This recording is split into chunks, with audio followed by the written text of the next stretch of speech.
We're doing the land acknowledgement. Trustee McKee.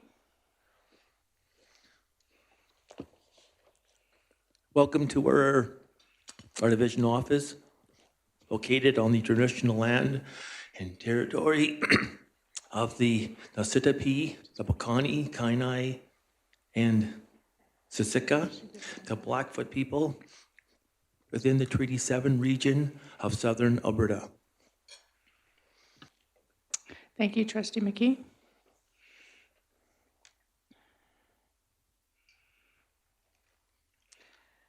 Our consent agenda. We'll pull out the superintendent's report. And can I get a motion to approve the consent agenda? Clara? Trustee Vegas?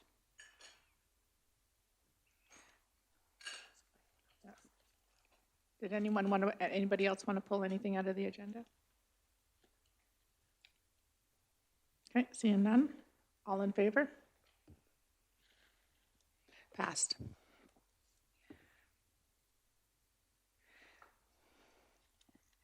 Do we have any emergent changes to the agenda? Can I get someone to make a motion? We're seeing none.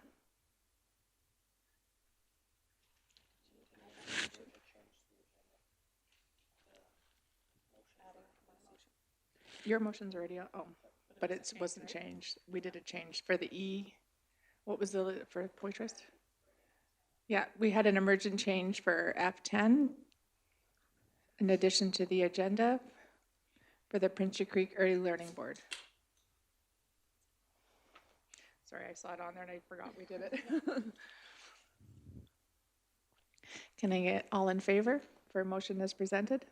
Or agenda as presented, not motion. Lacey did, sorry. Lacey made the motion, all in favor.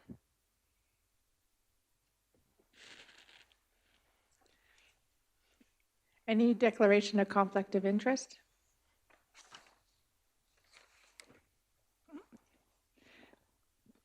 Seeing none. We'll now have the superintendent report. Great, thank you for some time. I know we have a very packed agenda today, so I'll try and move through this pretty quickly, but November didn't slow down at all. Pretty busy month.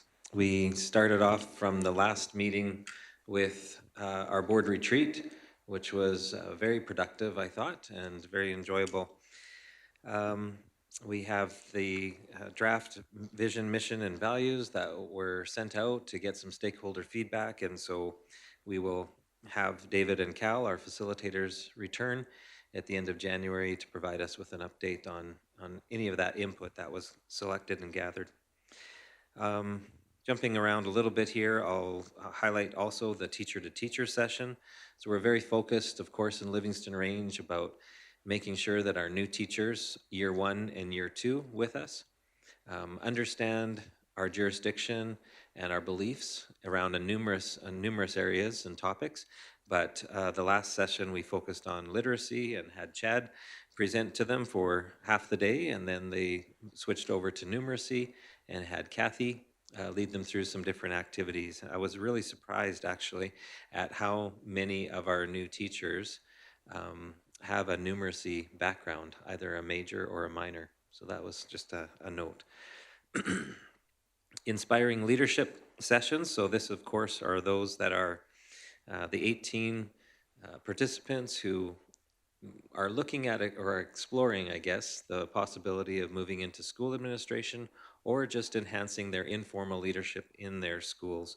And so we've had sessions 2 and 3, and we talked about, we had a panel of 5 current principals come and share with them a little bit about why they got into administration, and then they were able to answer questions that these aspiring leaders had, and it was a really engaging session. I think it was enjoyed by all.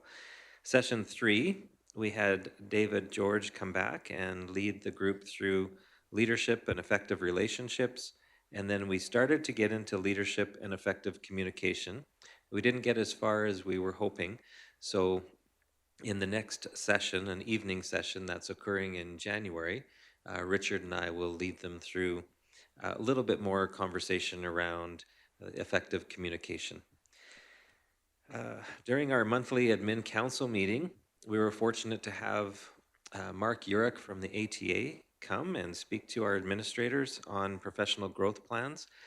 This was a topic that was brought forward by our administrators, or sorry, by the Leader to Leader Steering Committee. Again, around that professional development, making sure that they have some PD around the different competencies that are associated with the leadership quality standard. And so that Leader to Leader Steering Committee has outlined the entire year where there will be some PD happening at each of the admin council meetings, and it's all geared towards building their capacity in the leadership quality standard. I'll skip down a little bit here.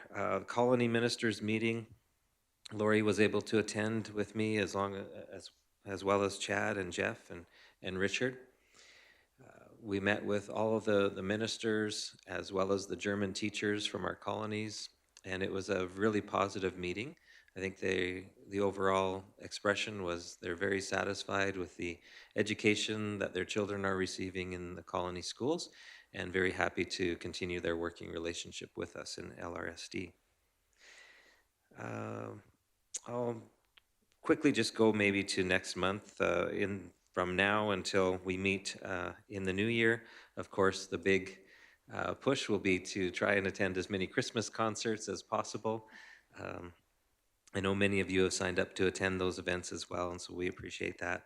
We are also holding a meeting with the Art Gala kind of committee there to, I guess, just iron out some of the details about how the Art Gala is working and to revisit it. And as you know, it's certainly popular. It's grown a lot, and we've had great attendance and great participation from our students in our schools. So we'll just touch base on that and make sure we're all on the same page as we move forward. And of course, all of us will enjoy some downtime with the Christmas break in there. And I think maybe for today, I'll leave it at that and open it up if there's any questions. Okay, great. Great, thanks, Daryl.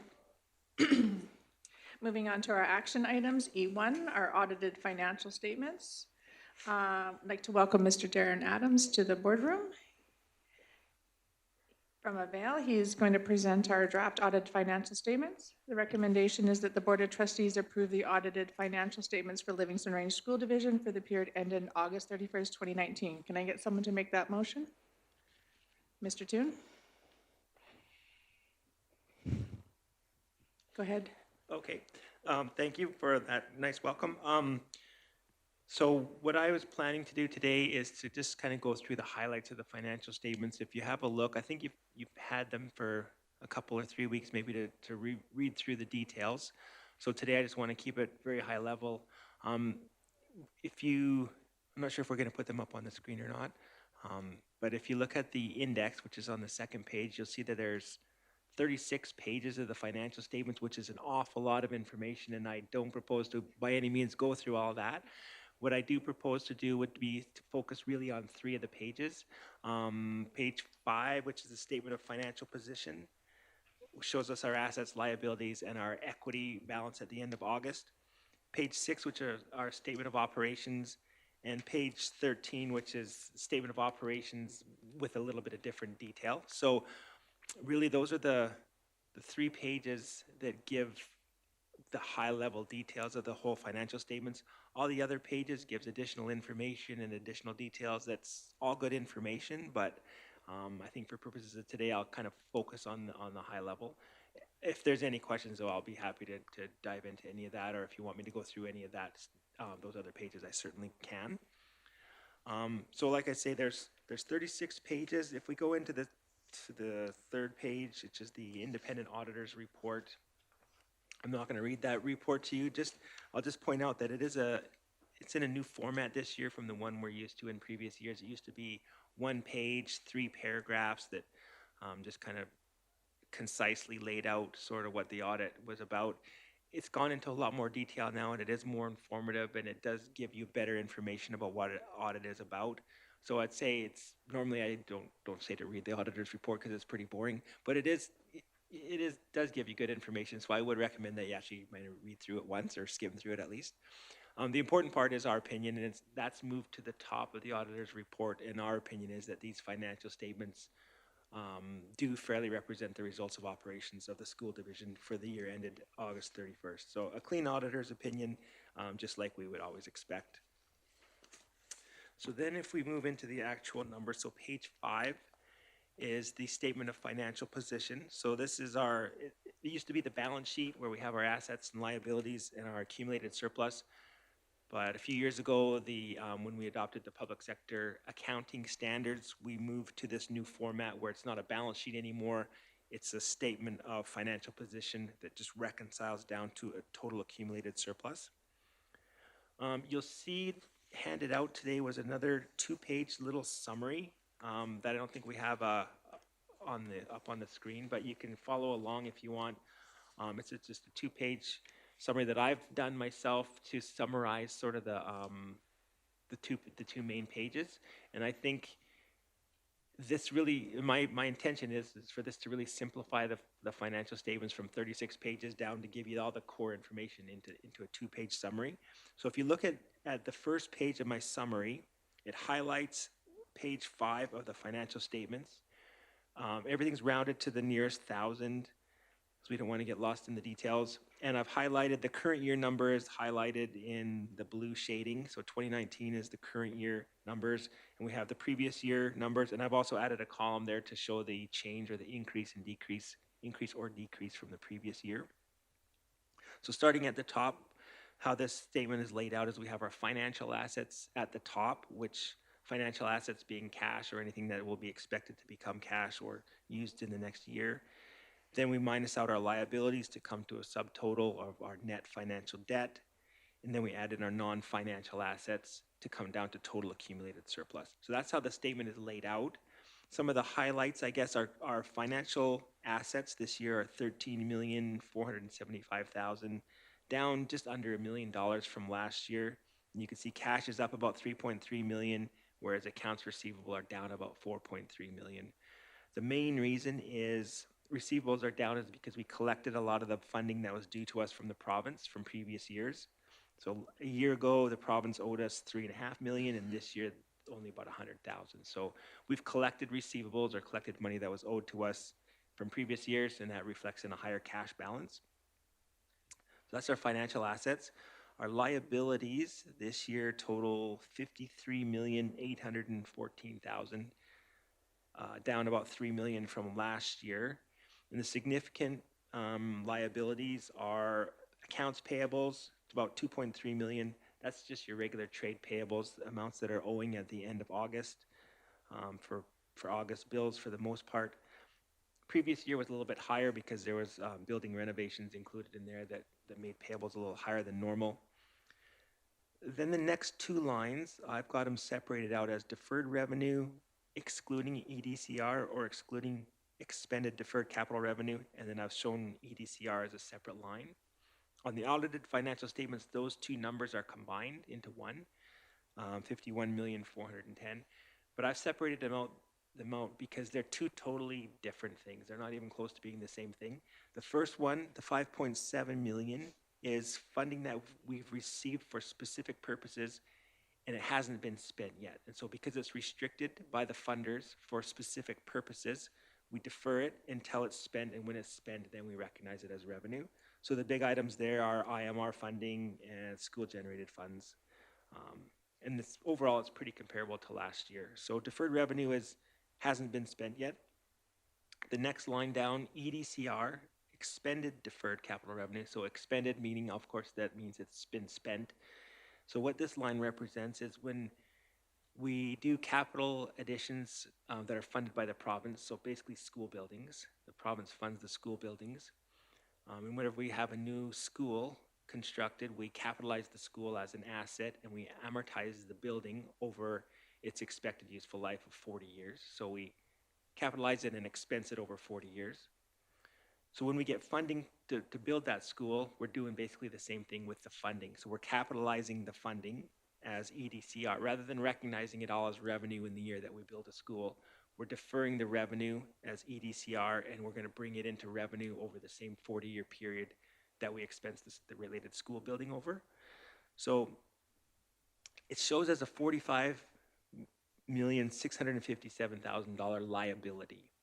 It's not a true liability in the fact that we don't ever actually have to repay it to anybody. We don't have to repay it back to the province. We're just going to recognize it into revenue over the next 40 years-ish. So out of all the liabilities, the 53.8 million of total liabilities, 45.6 million it's an accounting entry, it's a paper liability, but it's not a true liability in that we don't actually have to pay it to anybody. So that's why those two, I've separated those two out because they're, like I say, they're two totally different things. So that brings us down to a subtotal net financial debt. So if you take your financial assets minus your liabilities, you get to the subtotal net financial debt, which says we have a deficiency of 40.3 million. Under public sector accounting standards, that's a key performance indicator that kind of indicates how, what's our ability to pay our bills as they come due. And normally if you have a $40 million deficit, that would mean that we're broke. But when you consider that it includes that EDCR of 46.5 million that we don't actually have to repay to anybody, if you back that out, you can see on my little summary where I say net financial assets, if exclude EDCR, we actually have a $5.3 million net financial asset balance. So we're not broke, we're actually doing pretty good. We've got money to pay our bills, we're fine. And it's basically very comparable to last year on a total basis. So hopefully that helps explain that line item and alleviate maybe any concerns that might come about. So then we add in our non-financial assets, which mostly are tangible capital assets, 52.5 million of total tangible capital assets this year. There's a separate schedule, Schedule 6 on page 16, that gives all the detailed breakdown of what our capital assets are at the end of the year. It's down about $1.7 million from last year. For two reasons. One, we had additions of just under $2 million, so that gets added in. And then we amortized or expensed about 3.7 million. So as we amortize those assets over their expected useful life, so each year we expense a portion of them, and this year we expensed 3.7 million. So overall, our capital asset pool went down by 1.7 million because our amortization exceeded our current year additions. And you can see I've got a little box there that shows what the current year additions are. So I think that's fairly self-explanatory.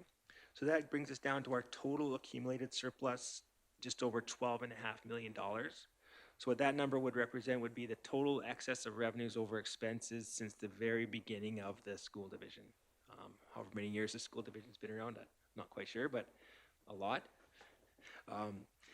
The 12.5 million by itself doesn't really tell you a lot though, because it's broken down into different categories. So if you look down at the box immediately below that, and it's basically note 9 from page 28 of the financial statements that I've kind of recreated here for you. It shows the breakdown of the accumulated surplus between what's unrestricted, 397,000, what's sitting in operating reserves, a little over 2.8 million. So that's 3.2 million of accumulated surplus from operations. And then if we scoop over the next one, we get to capital reserves of 2.4 million. If you add those all up, you have about 5,650,000 of previous years, including this year's surpluses that are available for future spending. We can spend those for 2020 and beyond fiscal years. It's surpluses that are available to carry forward.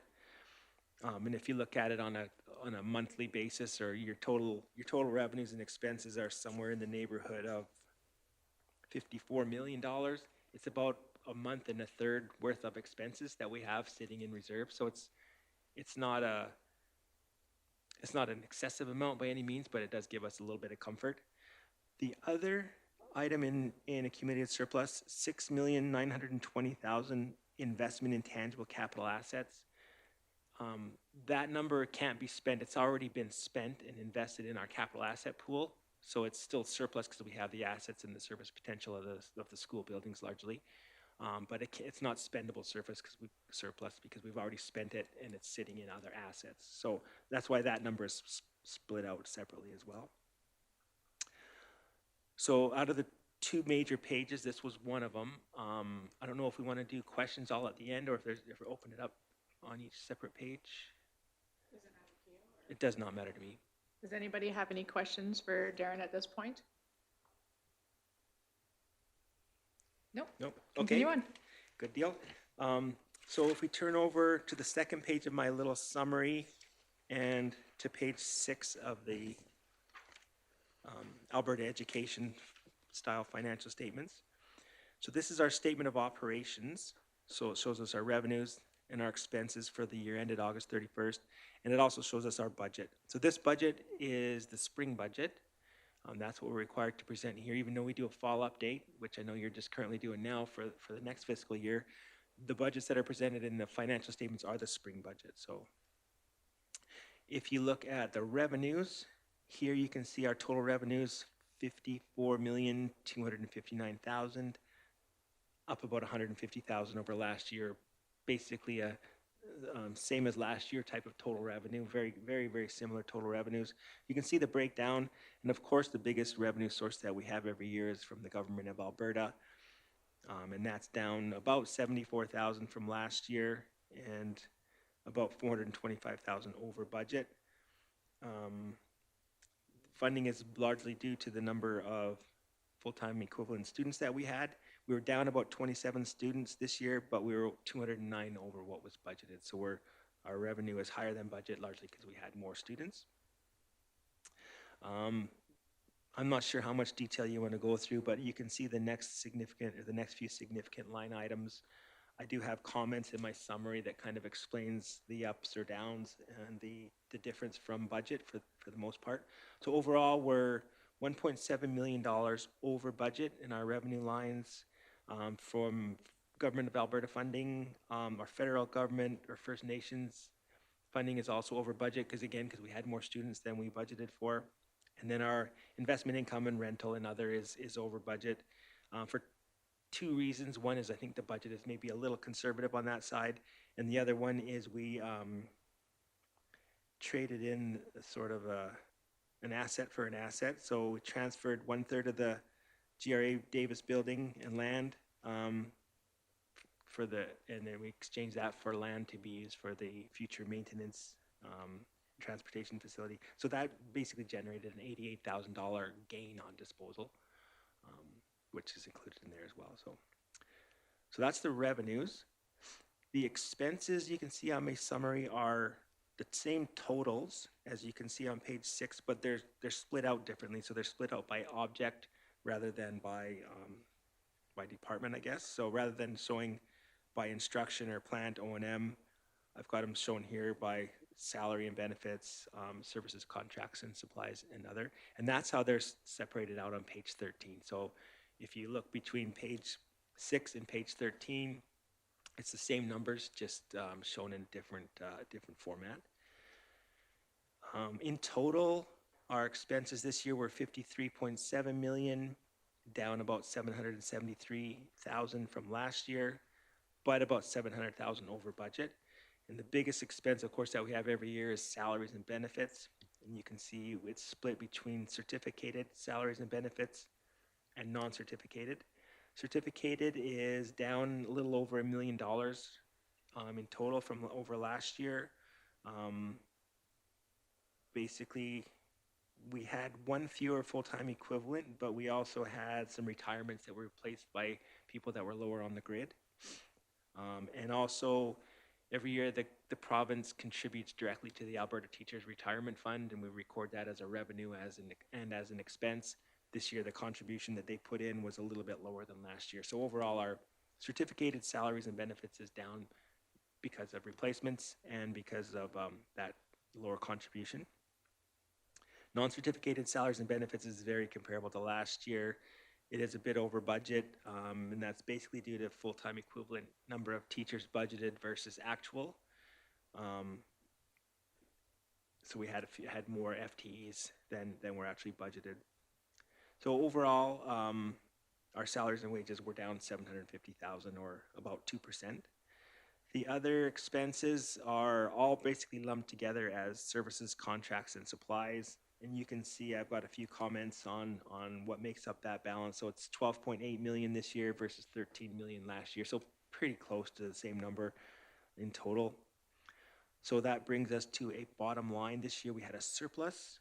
An excess of revenue was over expenses of 532,000 compared to the previous year when we actually had a deficit of 392. So we're a little, almost $1 million better from a bottom line perspective than the year before, and about $1 million better than was actually budgeted.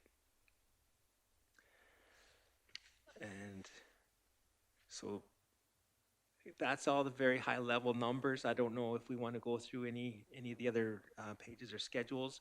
From a high level perspective, I think that does give us the highlights, but I'm definitely open to questions or if you want me to go through anything in more detail.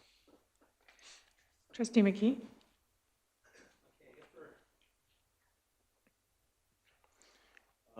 The very first line of your, of page 5 there, your cash and cash equivalents, thank you, Schedule 5.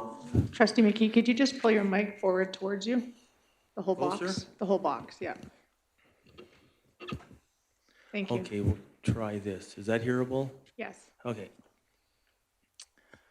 So my question is, if you go to Schedule 5, right at the very top there, and this is on page 15, that in 2018 you have had amortized costs of 2.6, and in 2019 you've gone up quite a bit for that, for amortized costs of 5.8.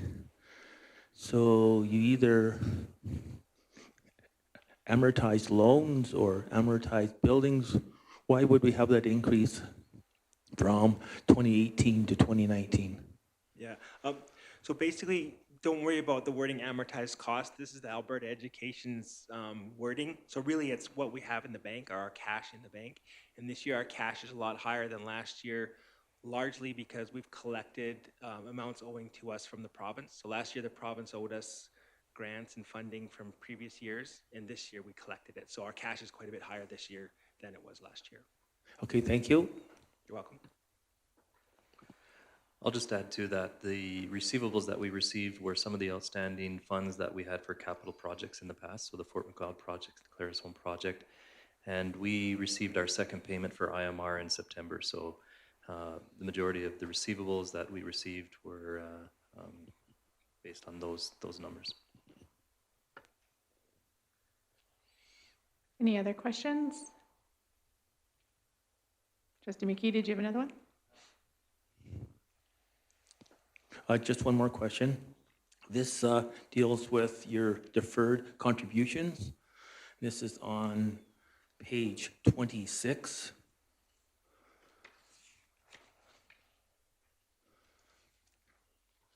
You have there, towards the bottom, it's called Other Deferred Contributions, and you have the Lethbridge College for $1,950, and then you have it being deducted at $1,950. And I was just wondering what that expense of $1,950 was for. So Lethbridge College, it's just based on the timing of when we get the rent from them. And so at the end of this year, they're no longer in that facility, so there's no funds to defer in that scenario. Make sense? I appreciate that. Thank you very much. Yeah. Any other questions, comments? Trustee Toon? Perfect. Helps if I turn it on. Are there any, 2 questions, are there any unresolved matters? Oh, turn your mic on, please, Darren. There we go. Oops, rookie mistake. No, there aren't any unresolved matters. We do have a management letter, which is normally just directed towards the board, so I wouldn't bring it up in a public meeting. However, in this case, we don't actually have any recommendations to make. So any recommendations we have made in previous years have been fully implemented to our satisfaction, and we don't have any recommendations for this year. So that's pretty rare, so that does speak highly of the administration that you have here, so. Perfect. That was my question, if the previous year's recommendations were followed through, my second question. So that's awesome. Thank you. You're welcome. Thank you. Any other questions or comments? Well, thank you, Darren, for coming in presenting, and sorry about the snow day, and the roads were kind of impassable for some of our trustees, so I appreciate you being able to come to our board meeting today. I do really like the new format too. It was really great, and yeah, so we appreciate that. Thank you very much. You're welcome. There's one other thing I handed out. I don't know if you have time. I don't want to go through the whole thing, but if you have time, I can kind of just show you how it's laid out and what you can look for and use it as you see fit. Yeah, thank you. So this is what we call a key performance indicator report, and I don't think I gave an electronic copy, so you'll just have to look at the hard copy. But basically what we're able to do is go on to Alberta Education's website and download all the information from all the schools in Alberta, and we can compare key performance indicators from Livingston Range School Division to other school divisions. If you turn to page 2 at the bottom, it talks about, it says throughout this report, the calculated adjusted average is derived from the 60 school divisions in Alberta, excluding the big 4 from Calgary and Edmonton. So we've got 2 different comparisons that we can compare Livingston to. One is to all of Alberta, excluding the big 4, because they just really skew the results. And then we're also comparing you to comparable school divisions, which are determined based on your average student count. So based on the number of students in Livingston Range School Division, and then using the same financial profiles that Alberta Education uses, we can compare you to comparable schools. So if you turn to page 3, you can see, this looks like a lot of information, but it's, is everyone with me on that? It's the graphical page. So page 3 shows Livingston Range School Division at the top, and then key performance indicators. It shows your 3 years, 2019, 2018, 2017. Then the comparable average, which are similar school size as Livingston, and then adjusted average, which is all the province excluding the big 4.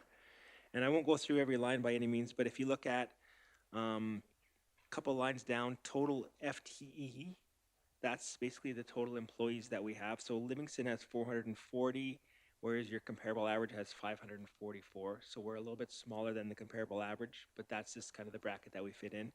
And if you go down a little bit, a few lines, it says total students, we're at 3,601, whereas the comparable average is 4,946. So we're kind of stuck with what we download from the province. So even though that's a comparable school, really you're a little bit smaller than the comparable schools, so you're not going to be able to take advantage as much of economies of scale and that kind of thing.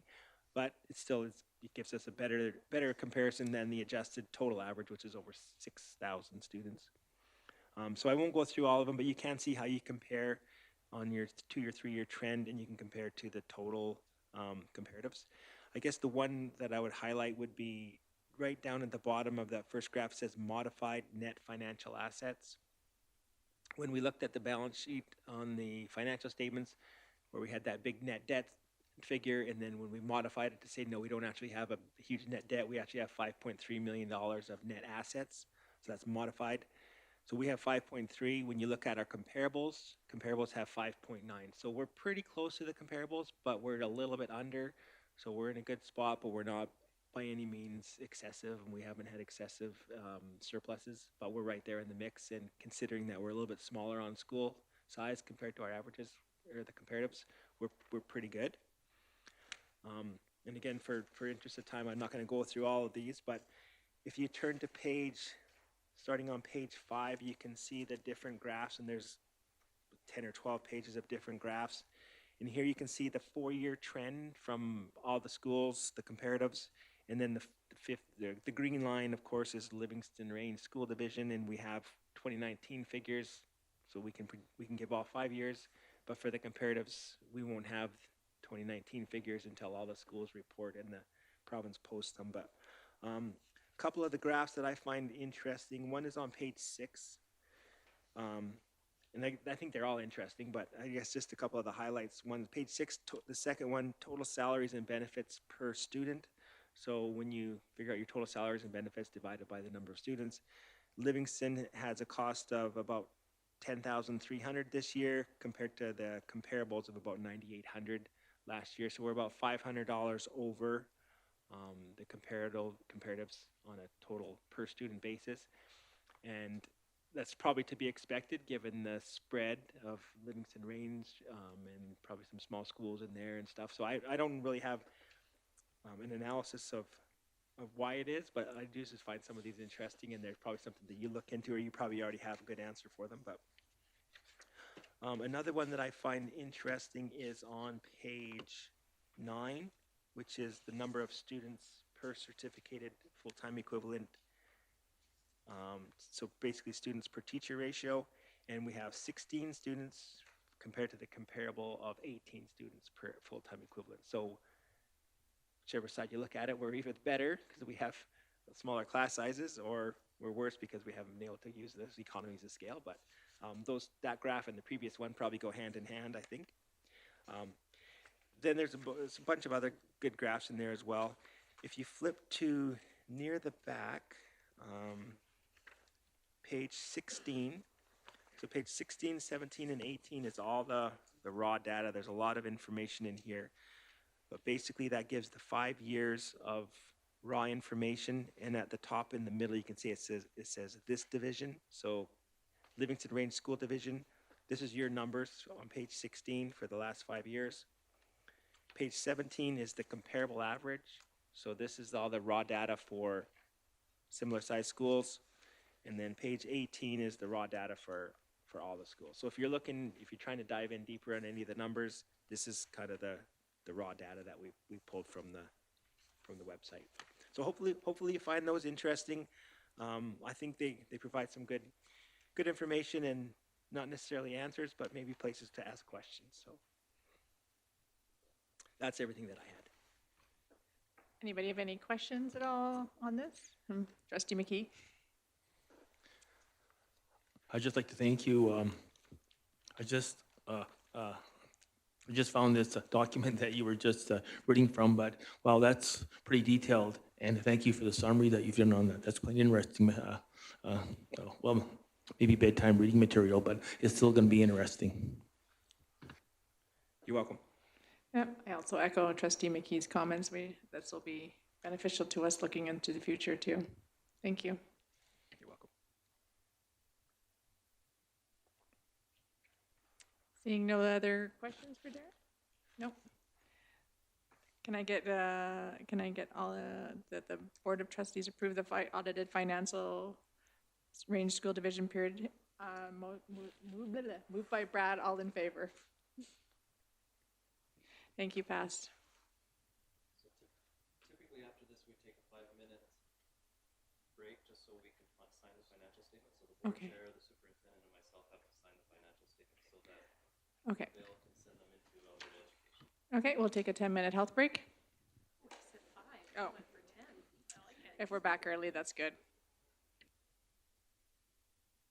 Can I call us back to order, please? Moving on to E2, our 2019-2020 budget update. Recommendation that the 2019-2020 budget for the Livingston Range School Division number 68 be approved by the Board of Trustees for submission to Alberta Ed. Can I get someone to make that motion? Trustee McKee?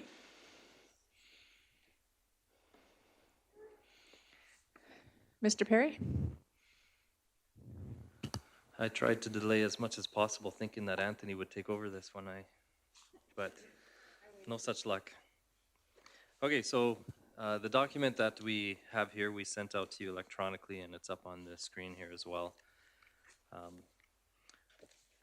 What this is an update for us. We provide Alberta Education with the update as well, but it's whenever we do the audited financial statements, we compare to the spring budget. So as Darren went through the audited financial statements, everything was compared to the spring budget. This one takes into account new enrollment. It takes into account any other relevant or pertinent information that would impact the way we continue in this year. And of course, this is the typical time that we provide you this information, given we quite often wait till the financial statements are completed as well.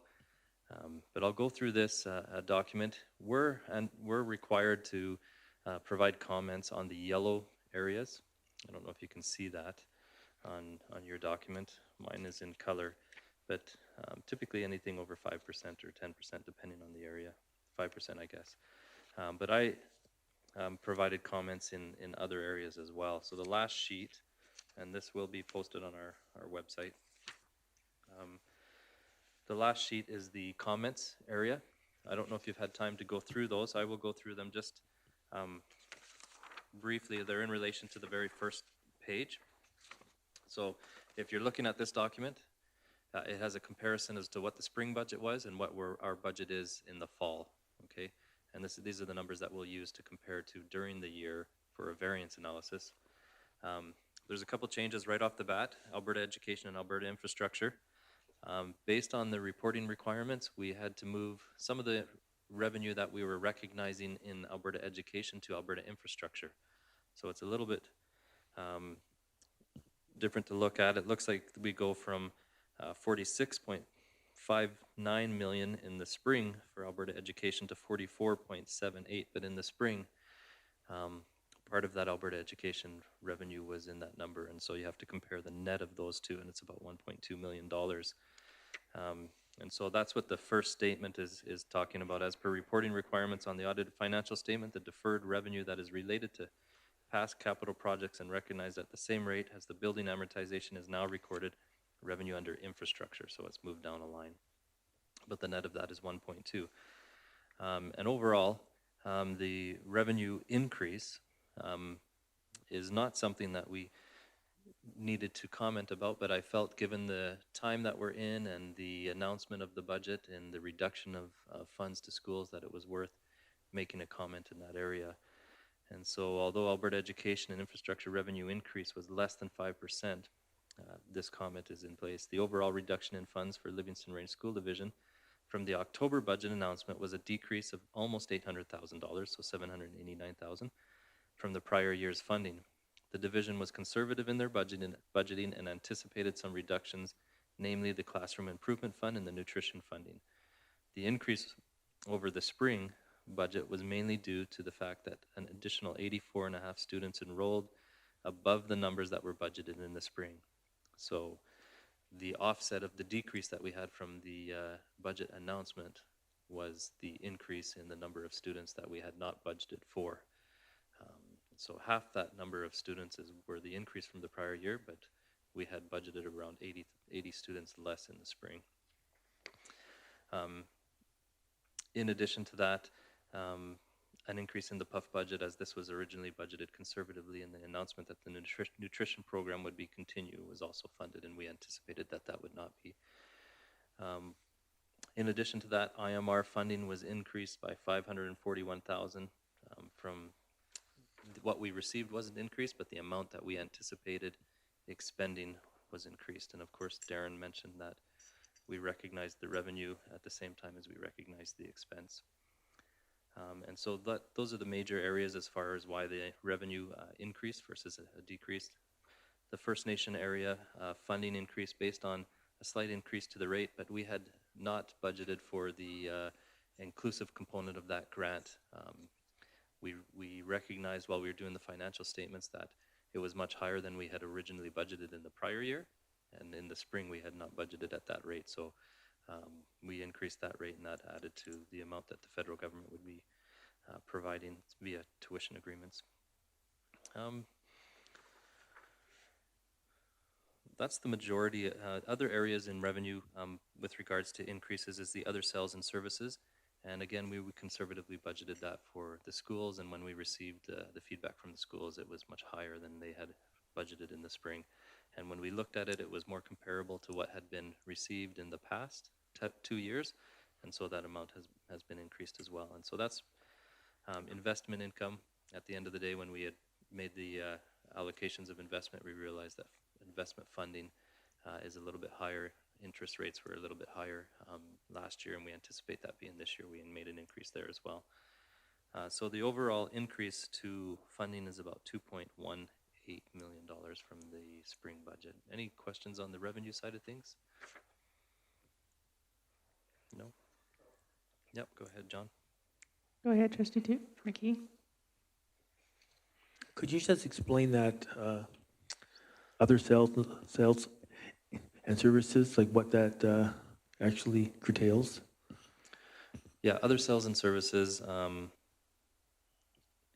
includes other revenue that comes in. So it could be school-generated funds revenue, so fundraising, donations, things of that nature are included in that funding.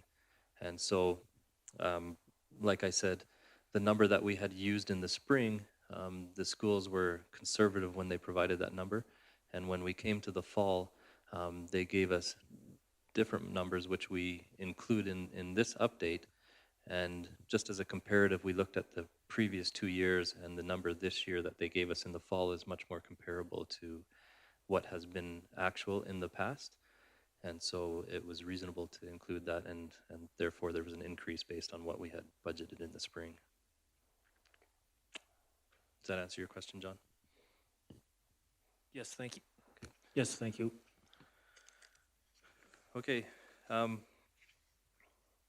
Just jumping over into the expenditure side, and of course there's, on this document, there's expenses by program, which is instruction, ECS instruction, grades 1 to 12, plant operation and maintenance, transportation, and so forth. And then it goes into expenses by object. The argument for the increases or decreases in those areas are the same, and again, they're documented on this third page. And for the most part, with the additional students that were received, there were 77 new ECS children from the original budget. So there was additional staff that were allocated to schools in those areas, as well as in the 1 to 12. And that included both support staff and schools hiring additional support staff. The PUF budget was higher than what was anticipated, and there was additional staff hired in that area for the learning support of the PUF program and other learning support areas as well. So the majority of the increase there was in instruction was additional staff. The plant operation and maintenance area, the majority of that was property insurance, and we've talked about that, and we'll talk about that a little bit more later. In that this year we received notice early on in the fall that premium rates would be significantly higher, mostly in property area, just due to the challenges of finding insurance in a hard market. And again, we'll talk about that a little bit later, but that increased the plant operation and maintenance area by $450,000. And then the other increase in that area was the additional planned IMR projects that we'll talk about a little bit later as well today. So those are the majority of the expenditure items, the items that were required to be talked about.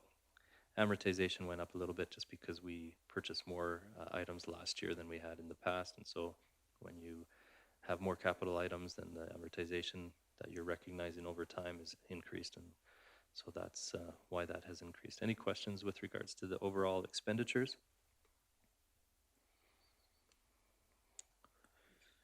Trustee McKee. Your transportation amounts that you have listed there, is that what you forecast, that we're going to have a relatively break-even a function in dealing with the transportation costs? Yeah, in this budget, the challenge is that we don't know what the revenue in the transportation area is till the end of November. And so we budgeted a small decrease in this area. We've also made adjustments within the operations of the transportation area, the number of routes that we have this year, and we're aiming to balance the budget. There's lots of variables in that, and we'll monitor that closely. But we're also, this number that we've got for revenue is an anticipated number, and should know real shortly what that number will be. But this is the best number we have at this time to bring forward. So, if you go to the financial statement on there and go to transportation, it appears that that your budgeted costs and the actual costs are, the two numbers are quite similar. So that's why I asked. Yeah, no, that's exactly right. At this point, that's what we're budgeting, knowing that if we have to dip into reserves a little bit, there are some reserves there to be able to offset that deficiency. But we're aiming not to have to do that, so. Okay. So the overall impact of the original budget in the spring was a $820,000 deficit. The impact on our reserves was a decrease of operating reserves of just over $700,000. With the change in the budget and what we've discussed to date, our anticipated deficit is $941,000, so it's about $120,000 more of a deficit.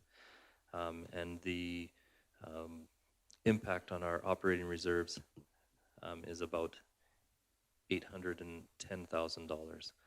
So that's about $100,000 difference in the deficit and in the impact to the net assets based on this budget.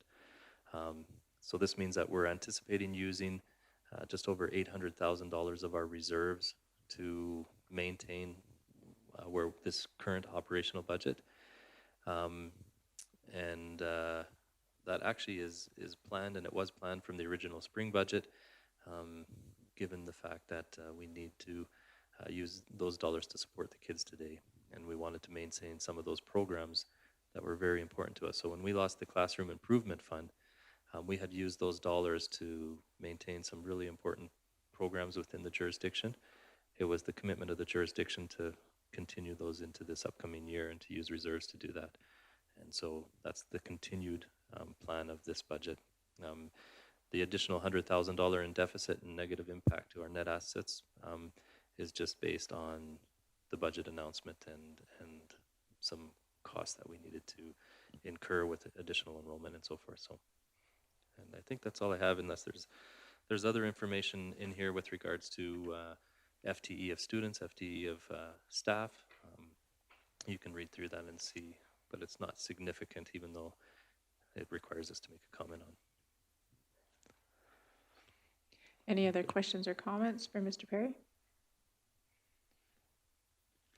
That's too much financial information in one day, hey?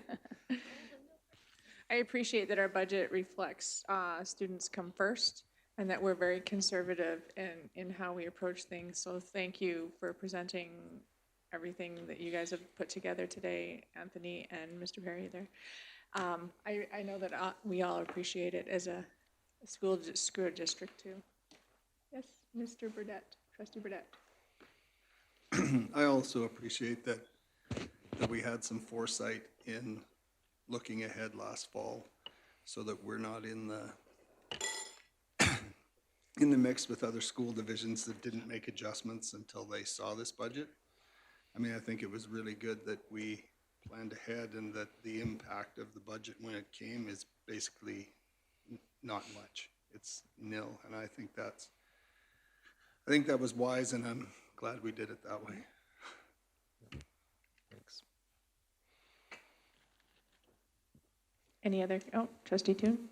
Yeah, echo the previous two comments. Thank you for your hard work, and there's been a lot of talk about finding efficiencies. I know that's been happening in our jurisdiction for a long time, making sure that those don't come at the detriment of service that we provide to our students, and that seeing that report that just came out, the comparables, was really telling that we've been able to keep class sizes low and do it efficiently and as possible. So I appreciate the hard work that you guys do on that.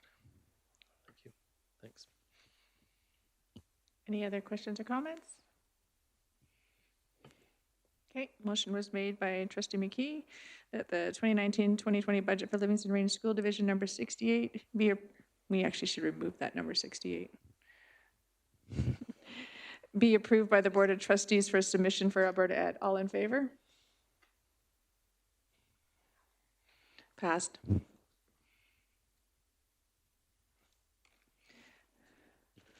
Yep. On to E3, Board Policy 9, In response to a notice of motion from November 13, 2019, Trustee Toon brought forth a notice of motion for the November 27th, 2019 board meeting that the board edit Board Policy 9, membership to include the addition of 3 working groups, each with a responsibility to negotiate with a current labor group. Only those individuals without a conflict of interest can serve on each specific working group.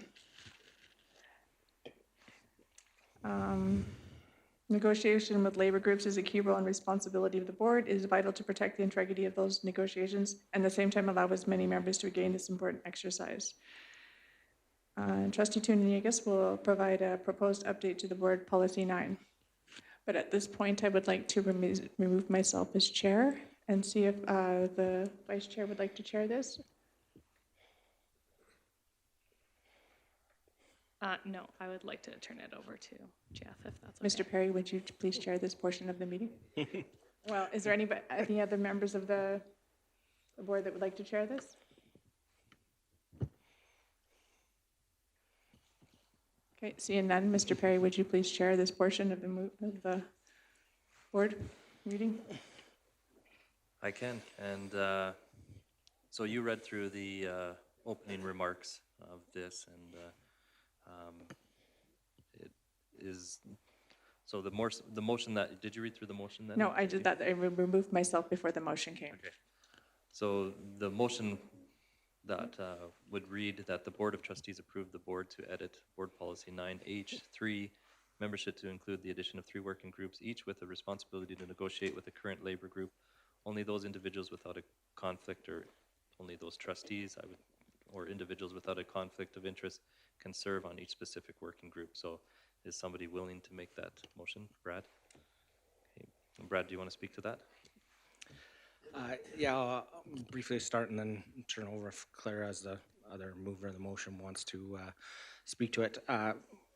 Negotiations is such a key role as governors that we engage in, and previously we had it broke into multiple groups, and a lot has changed in the past couple of years with bargaining in the province, with TIBA up in full swing, and the perpetual bargaining that's happening in our with our groups. I think that it would be prudent to look at doing this.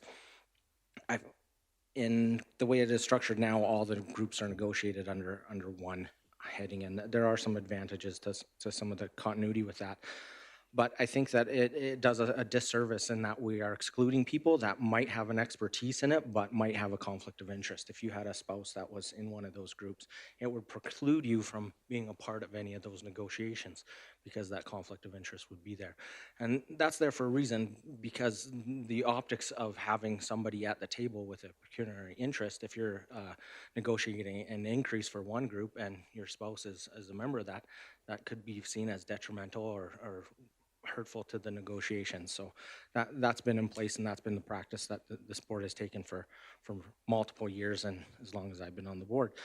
So in doing that, you could create multiple groups that could engage in the bargaining, and because there are a lot of different needs that are amongst those other groups. But at this time, I'd turn it over to Trustee Yegas to comment if there's anything before allowing the board to.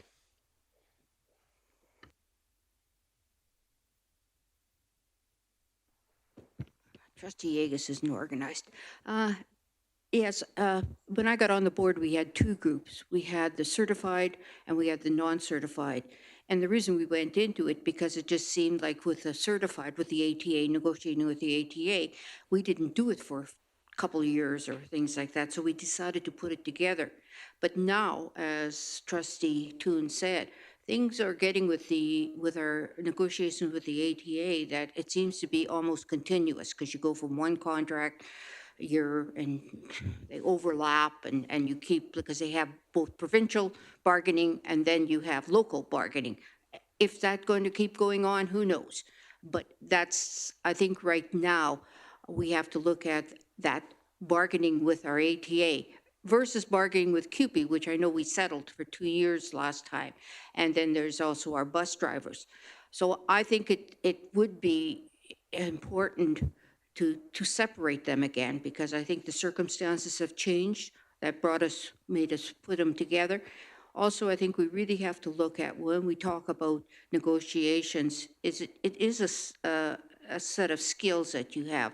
And I know people need experience and they could get it in one area, whereas putting it with another area where you have the continuous bargaining, it might make things a little more difficult for the other people on the bargaining committee. So that's my justification for this. Lacey? So I haven't been around long enough to know when they were separated. And so just for clarification, there used to be different groups for negotiating, 2 different groups for negotiating. And the reason they were put together is because you weren't negotiating with the ATA as often. And so they put them together, and now you want to separate them back out because we are negotiating more often, or because we want everyone to have an opportunity to be with negotiations. Like, what I guess my question is if it was decided to bring them together and that was the right move, then why is it just 4 years later that we want to take them back apart? I'm not understanding it fully. Basically, at that time, we did not have provincial bargaining the way we had today. They have gone more, in the last 4 years, they've gone more into provincial bargaining, and we have now separated off from provincial bargaining and local bargaining, which is also almost, it's a continuation. But they do overlap. The local bargaining overlaps with the provincial bargaining too, so there is an issue with that. And that's, I think, we have to look at that bargaining with the ATA as a separate entity from our bargaining with our non-certified staff. Is there anyone else that has, would like to make a comment? John and then Jim? I myself, I have to be excluded from all of that for mainly for the last sentence in there because of my conflict of interest. Each and every member of the board has their own strengths, and some people are more inclined, you know, to or they're more capable. I hate to use that word, but I mean, they like to enter certain committees on the board, and our board so far has been really cooperative in giving the person who has a real interest in a certain committee to give them the chance to actually be part of that committee. So I myself feel that I don't think you should dictate what people, what committees people should be part of. I think that on this board we have a real good group of people, and they will can decide for themselves on what their interests are.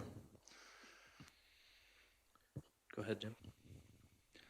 So, yeah, I'm not really sure that I support that. I know now, splitting into 2 groups, well, our Bus Drivers Association, that's a really simple one. It takes us a day to get it done usually. ATA is now settled for 5 years? Not No. ATA, CUPE. CUPE is for, 5 or 4. I think it's 4 years. It's 4 years. But one was a retro year. Right.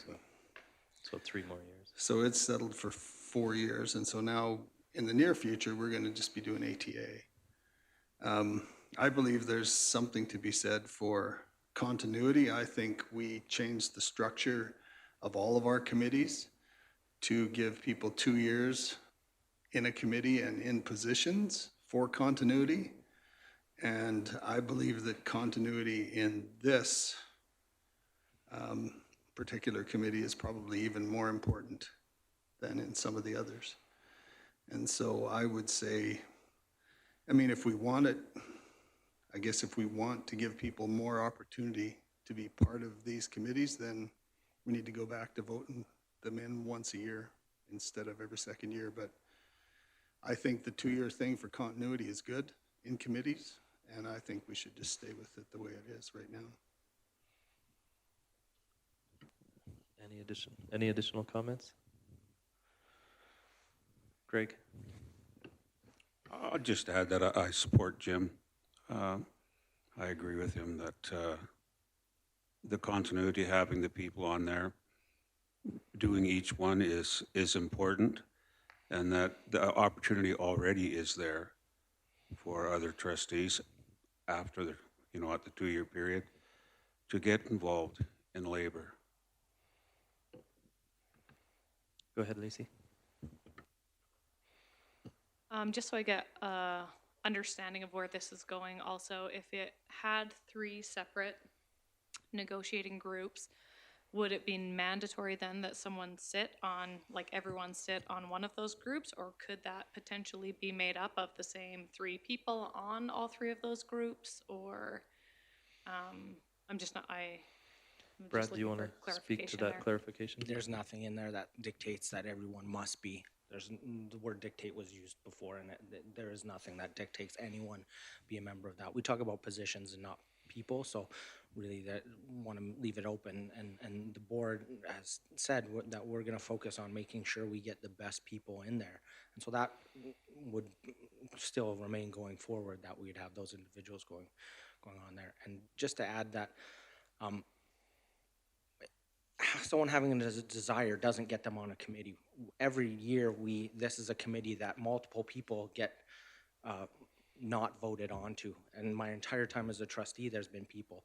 And some of the times the rationale has been, oh, you're a new trustee, we need experience on this, or we need continuity on that. And there is some of that needs to occur, but people don't get experience unless we give them the opportunity. And I was on the negotiations the first year I was a trustee, and it was a huge experience to build or to get that capacity. And the people that I was on there with the next go around weren't part of the negotiation team. So you could have had 3 new people if you wouldn't have had 1 new person be on the negotiation team. So I think that is important to keep in mind, that we have that capacity. And if somebody can build it through negotiating with another group or sitting in on those, we're not the lead negotiators.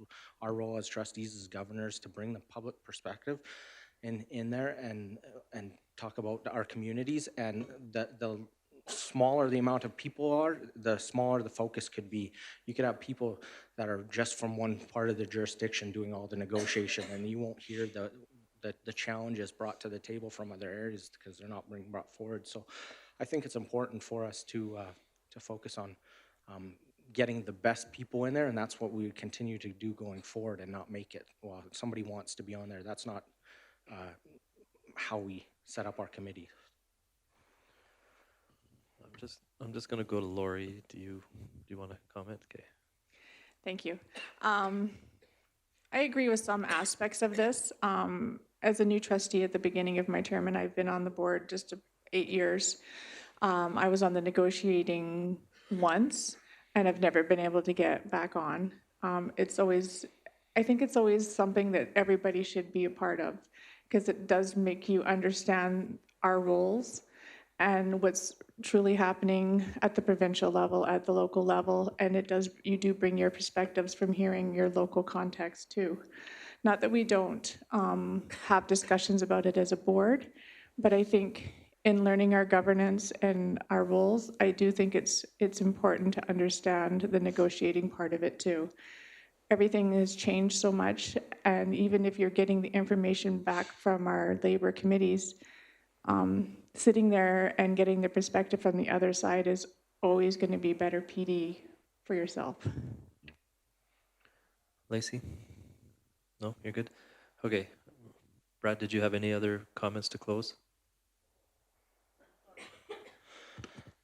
Thank you all. Really good discussion. I appreciate the comments that made. And as things go, things evolve in the province. I think it's important that we evolve with it and look at doing things as more innovative as possible.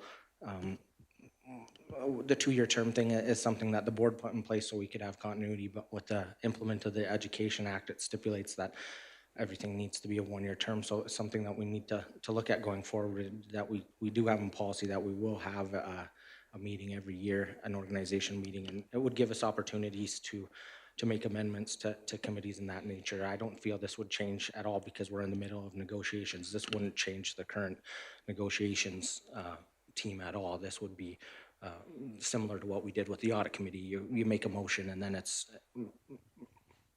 comes into effect once the new mandate starts, because we've already had a mandate for the current people. So just some clarity along with that. But I appreciate all the comments that have been made. So I guess it was a combined motion, right? Clara, Greg just wants one more word before, and then I'll let you close your comments, Clara. Yeah, sorry for being a little bit late. It was just something I was thinking of while Brad was talking. You could probably look at all of our committees and divide them up then, if that's what we're thinking. So I'll say FMNI, which is something the last 3 years I'd like to have sat on.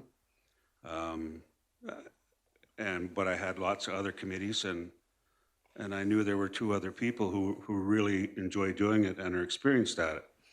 So didn't put my name in. Would we divide that up? I could make a motion then that we have 2 committees, one for the Piegani Nation and one for the Blood Nation. To me, that's basically what we're doing here, the same thing. The opportunity is already there. This is just like, I wish I could think of the term where, I'm just trying to think of a figure of speech for what we're doing here. Nitpicking might work, and that's not the word I want, because that comes across to negative, but could do it with every committee.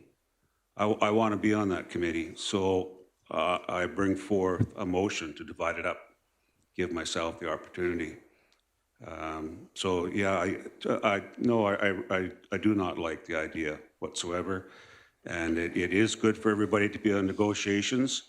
And hopefully next year, some people, Lacey got on this time. A year from now, we are voting again. Somebody else that's new gets on, and perhaps I step down. But that's the system, and I think we're stretching things. Thanks. Brad, go ahead. Okay, these are the closing comments. So Brad and then Clara. Okay. You want to go? No, you first. Okay. No, appreciate that.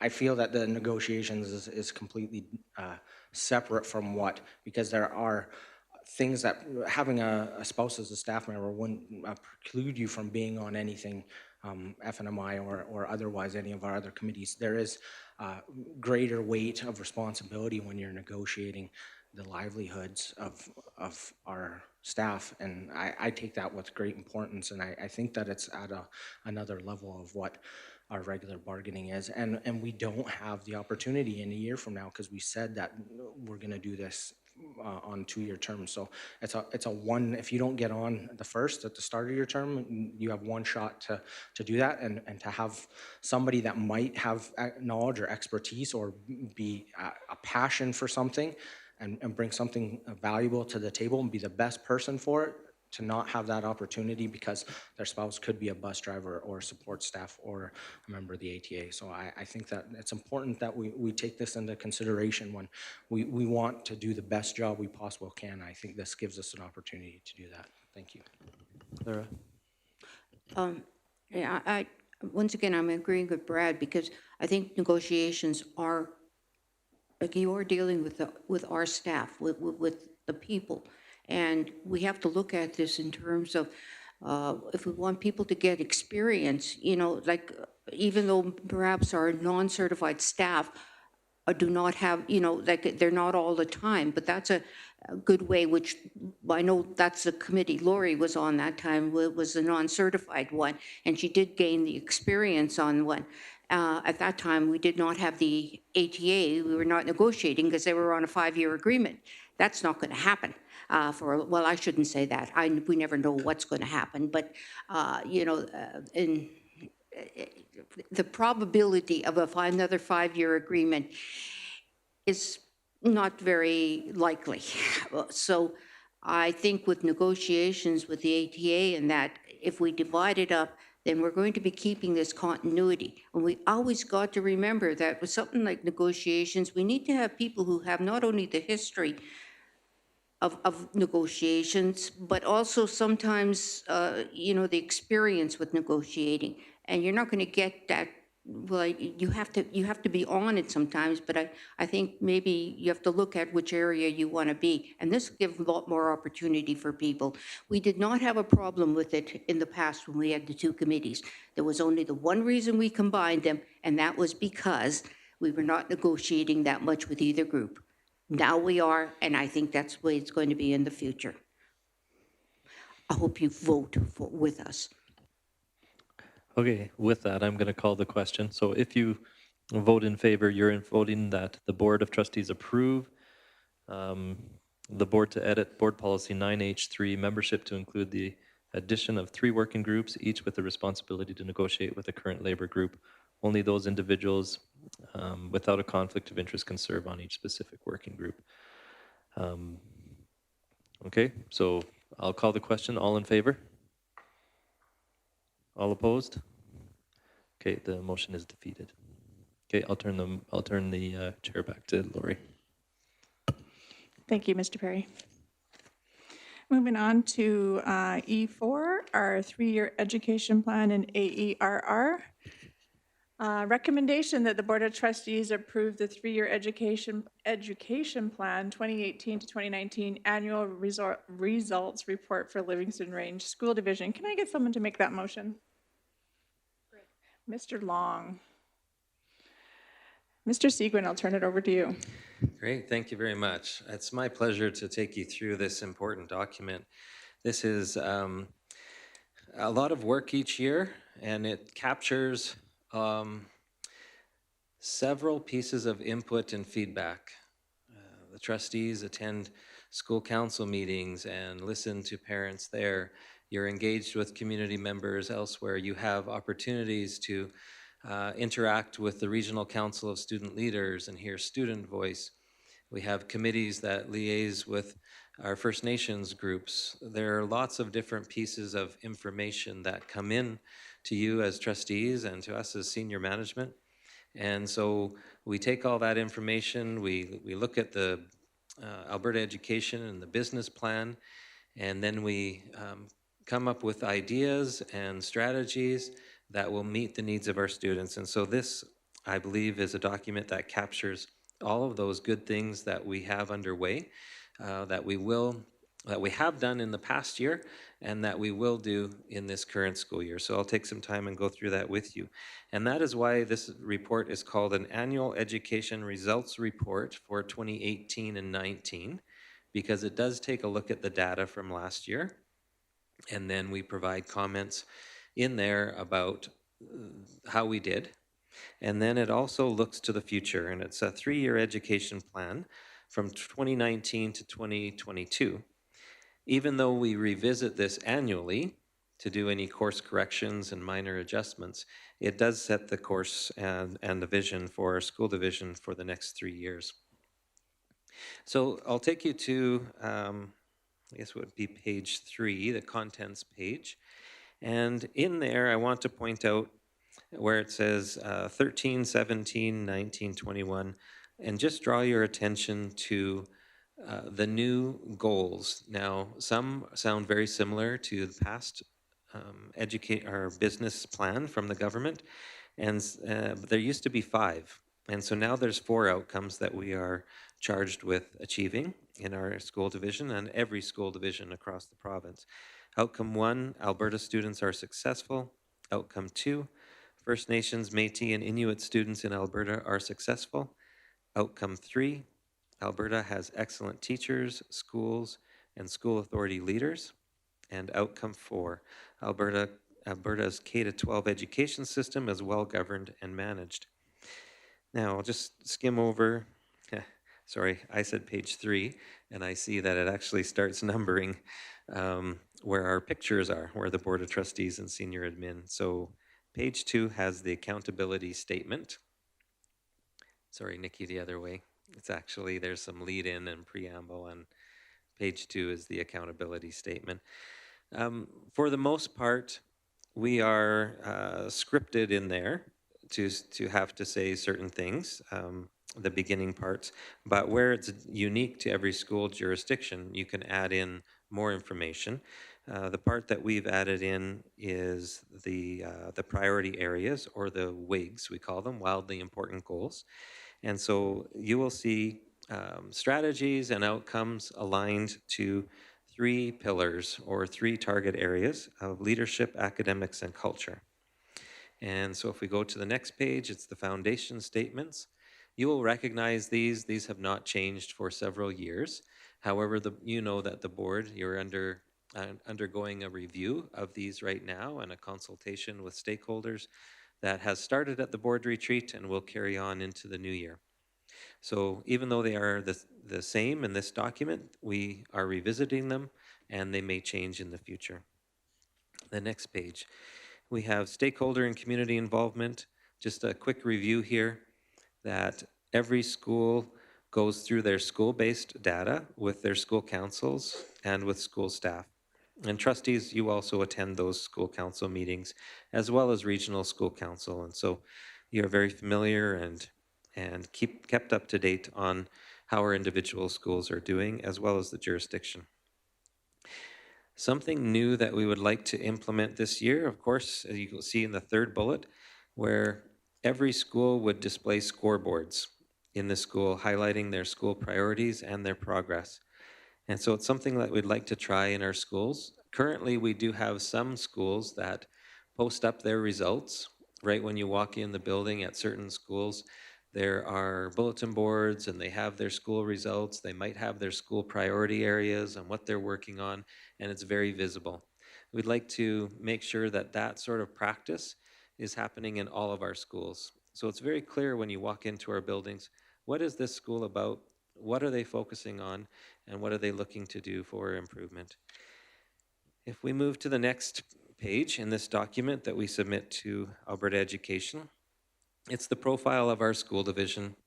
Again, it hasn't changed much over time, but just to give you the context, I guess, last year we had just short of 3,600 students and an operating budget of $53 million.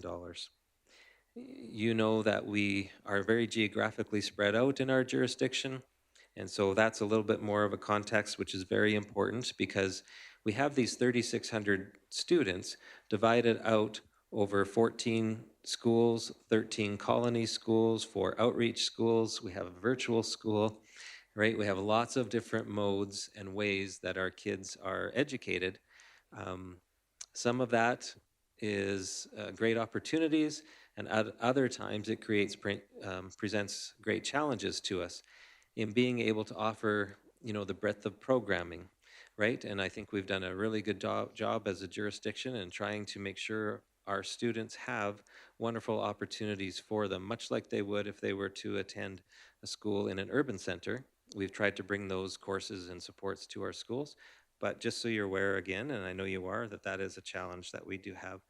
Sometimes we have cycling of curriculum and combined classes that we have in rural settings that you might not see in urban settings.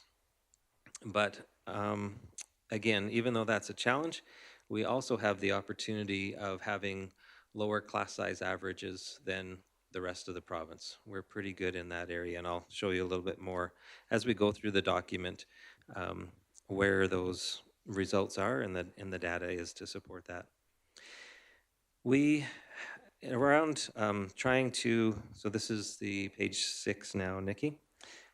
Due to our small numbers, and we are trying to offer that broad range of programs, just to remind you as we set the stage to look at some of the data and some of the strategies that we've identified, we are trying to offer dual credit opportunities to our students where they can earn high school credits, but also university courses and get a leg up there if they have a certain pathway that they want to pursue after high school.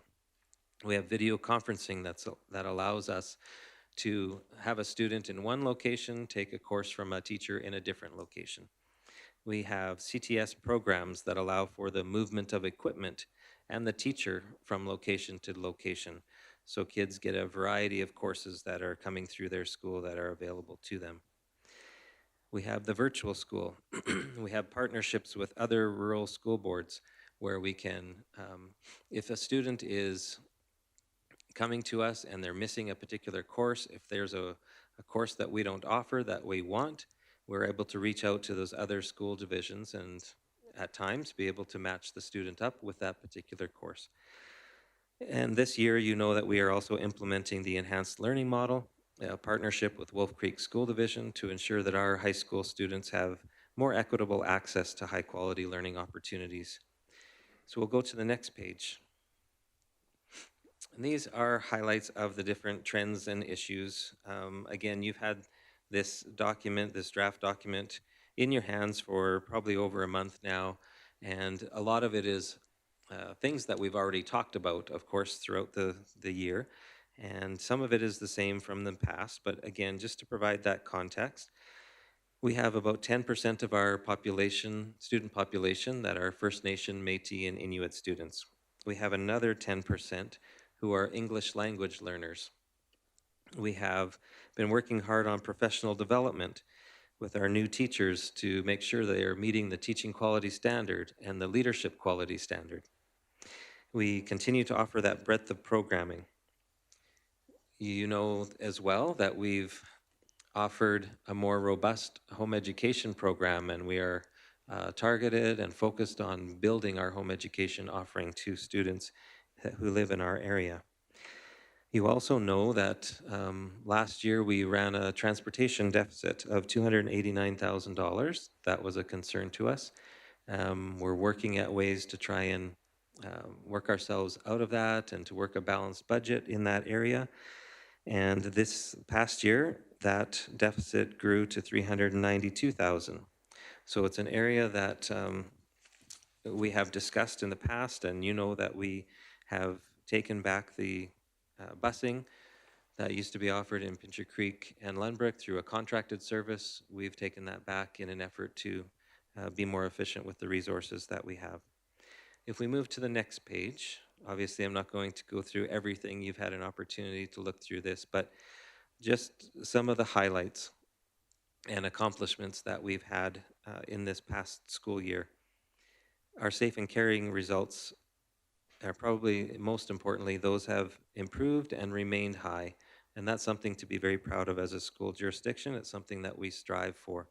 When students come to our schools, we want them to feel safe, cared for, and that's reflected in some of those results there. Our education quality remains high. Citizenship has been increasing over the last few years. The work preparation remains high. Parent involvement results in the past 3 years remain high. The Livingston Ski Academy numbers continue to increase. Several years ago, before this program started at Livingston, the school population K-12 was around 170 students, and now we are over 250. The FACES summer school program is now available to students across the province and is highly regarded, and it's quick to fill up. When registration is open, it is 90% full in, I think they said 45 minutes, something like that. So it's very well received, and it's a great program that our school division offers. We have high numbers of staff expressing great satisfaction with our behavior support team and with the numeracy lead teacher and the supports that they get from those division office workers to help them in their classrooms. And we have a variety of other things happening throughout the school division, and we know that our school students' participation in the regional skills competition as well is something that we're extremely proud of in our jurisdiction. I know I'm talking very fast here. This is a lot of information. We are moving on to the wildly important goals. So we mentioned them briefly in the accountability statement, but Nikki, if you just scroll through, there we go.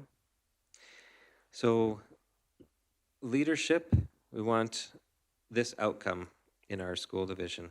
Every student and staff member recognizes that their contributions help make their school and the division a better place.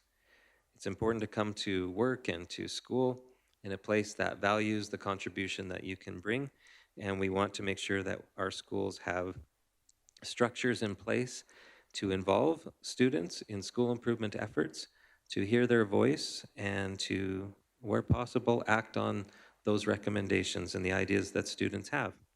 We want all students and staff to recognize the value of their contributions to the school and to the division. And we want an increased number of employees prepared and ready for new leadership opportunities.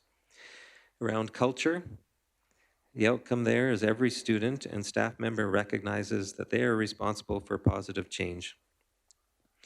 We have a focus on reconciliation happening in our jurisdiction with Sandra Lamouche and our efforts around the First Nations, Métis, and Inuit.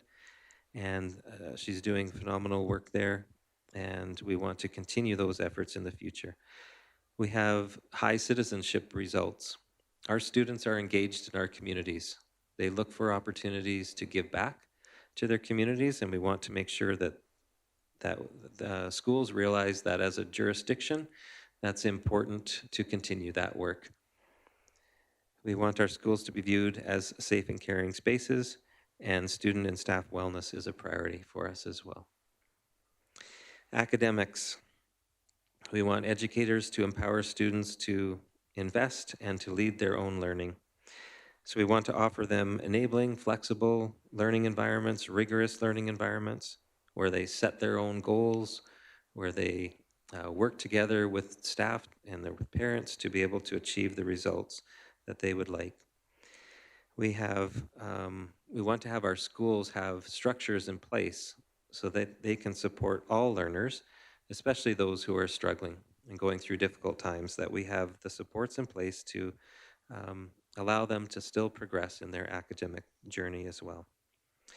All right, let's move along. And you can see, of course, the layout of this, which I didn't mention at the beginning, has significantly changed, and that's mainly due to our communications coordinator. She has done an excellent job again at taking all of these strategies and everything and putting them into a really good looking document that captures, I think, the feel of our school jurisdiction and how we want to be recognized as well, in lots of pictures of students and their involvement in school and extracurricular activities. Let's go on to the accountability pillar summary, Nikki. You've seen this report before. Chad went through it in great detail at an October, I think that's the October board meeting. And so I won't spend a lot of time there. However, we will move along to outcome 1, and you will see those results interwoven within the document. So outcome 1 in Alberta Education's business plan, Alberta students are successful. And you'll see anywhere in the document that our results show orange or red, that is where we must, it's not optional anymore, where we have orange or red results, we must comment on the results, and then we must show that there are strategies to try and improve that area. So this first category, Alberta students or outcomes, Alberta students are successful. When we dissect that data, and Chad's gone through this with you, so this is a review, but Math 6, Science 6, English Language Arts 9, and Math 9 are the areas of provincial achievement test results that we didn't do as well in. And so the performance measure here, the overall percentage of students in grade 6 and 9, that's a compilation of all of the different provincial achievement tests for all students in grade 6 and 9. But in particular, when we dissect them, it's for those 4 areas where we struggled the most. So our strategies will reflect our efforts to try and improve those results. We have the numeracy, and I'm not going to touch base on them all, but the numeracy lead teacher will meet individually with and continue to support each grade 6 and 9 math teacher in 1920, whose results are not at expectations. Instructional strategies, as well as an understanding of the data and the context, are the focus of those meetings.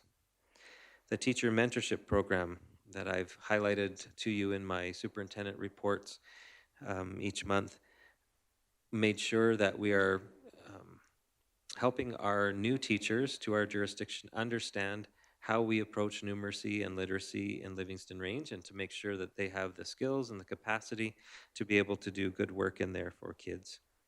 The inter-school collaboration days, this has been a tradition since C2, probably, I guess 4 or 5 years ago now when that first started, that we have 3 inter-school collaboration days. those days are often dedicated, there's always, it seems like, literacy and numeracy, different topics that can be addressed in there to build our teachers' capacity. And we have a big focus on professional development, as you know, in Livingston Range School Division. So we are going to continue to offer those inter-school collaboration days and encourage our staff to lead out and to invite others to be part of that collaborative effort to improve their practice and build their capacity in those areas. I won't spend a lot of time on the evidence of success. That's fairly standard. Provincial achievement tests, right? Diploma exams, different surveys that we have going on in our school division. Those are probably woven throughout every outcome. Those are very common assessments and ways that we can measure ourselves as a jurisdiction. Moving on to page 15. So in here, this is a review again. You know, that red area, the dropout rate, that caught us by surprise. When Chad explained that data to you, it appears that a lot of students who entered grade 10 in Livingston Range School Division, within that 3-year period when you're expected to graduate, they entered with us, but then they left out of province or out of country, and it shows the way the data is gathered, it shows that they're not completed, right? And so that's why that jumped up and is now red. We are watching that, and we'll see if that's a trend or just a little blip, and we're hopeful that it's a little bit of a blip. The next one, the bottom one, the percentage of students writing 4 or more diploma exams, just a reminder that we have many students who pursue the trades. And part of the requirements for the trades often do not include a 30-level math or a science course. And so that may be why we are lower than the provincial average for our students writing 4 or more diploma exams. They simply don't need it in the pathway that they're going. And so then they choose not to write it. So strategies to improve in this particular area, we are going to continue with our career practitioners and the work that they do and put more emphasis on holding those one-on-one meetings, especially for kids who are in grade 12, so that we can help with their successful transition into post-secondary. We'll continue with our 2 divisional off-campus teachers who provide opportunities for kids to do the work experience, the RAP, the green certificate. Those are important pieces of our students' pathways, and so we'll continue to offer those. We are also looking at increasing the level of our supports that our family school liaison counselors provide. We know that mental health needs are growing in the general population, and it's reflected in our students as well. So where we can, we are looking at ways to increase the time and supports that are available to them. We are bringing that diploma preparation course to our students, the Rock the Diploma. Chad, 60 students so far signed up, I think? 70 now. So that's, for us, that's great. That's the first year that we're doing this and bringing those courses to our students and to offer that here in Fort Macleod. And we'll bus the kids in, remember, and we will feed them for that day, and we will bus them back home. And so this will be a Friday night, a Saturday, and a Sunday. And it's an opportunity that you would normally have to go out of our jurisdiction to receive, but we've brought those supports in, and we're finding a way to be able to help our students have that opportunity and help them to be successful as they can. I think another important piece is that last bullet on that page. Senior admin will schedule regular check-ins with schools to follow up on school plans, provide support, resources, and guidance as necessary.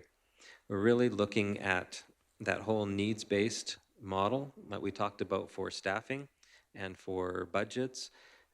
We're also looking at that in terms of the supports. And so rather than just a blanket kind of approach out there, we're really targeting our efforts as senior management to try and get into those schools who need more support more frequently. All right. the next area, I think, if Nikki scrolls down, we're doing awesome in that area. Percentage of teachers, parents, and students who are satisfied that the students model the characteristics of active citizenship. So this is our result for 2019, exceeded our target, and you can see the continual growth in that area over the last 5 years. It's the highest. Our 2019 result was the highest in those 5 years, so good work there. Outcome 2, I will try to move through this a little bit quicker. Outcome 2 is the First Nations, Métis, and Inuit area, and you can see from the accountability pillar, we have a lot of work to do in this area.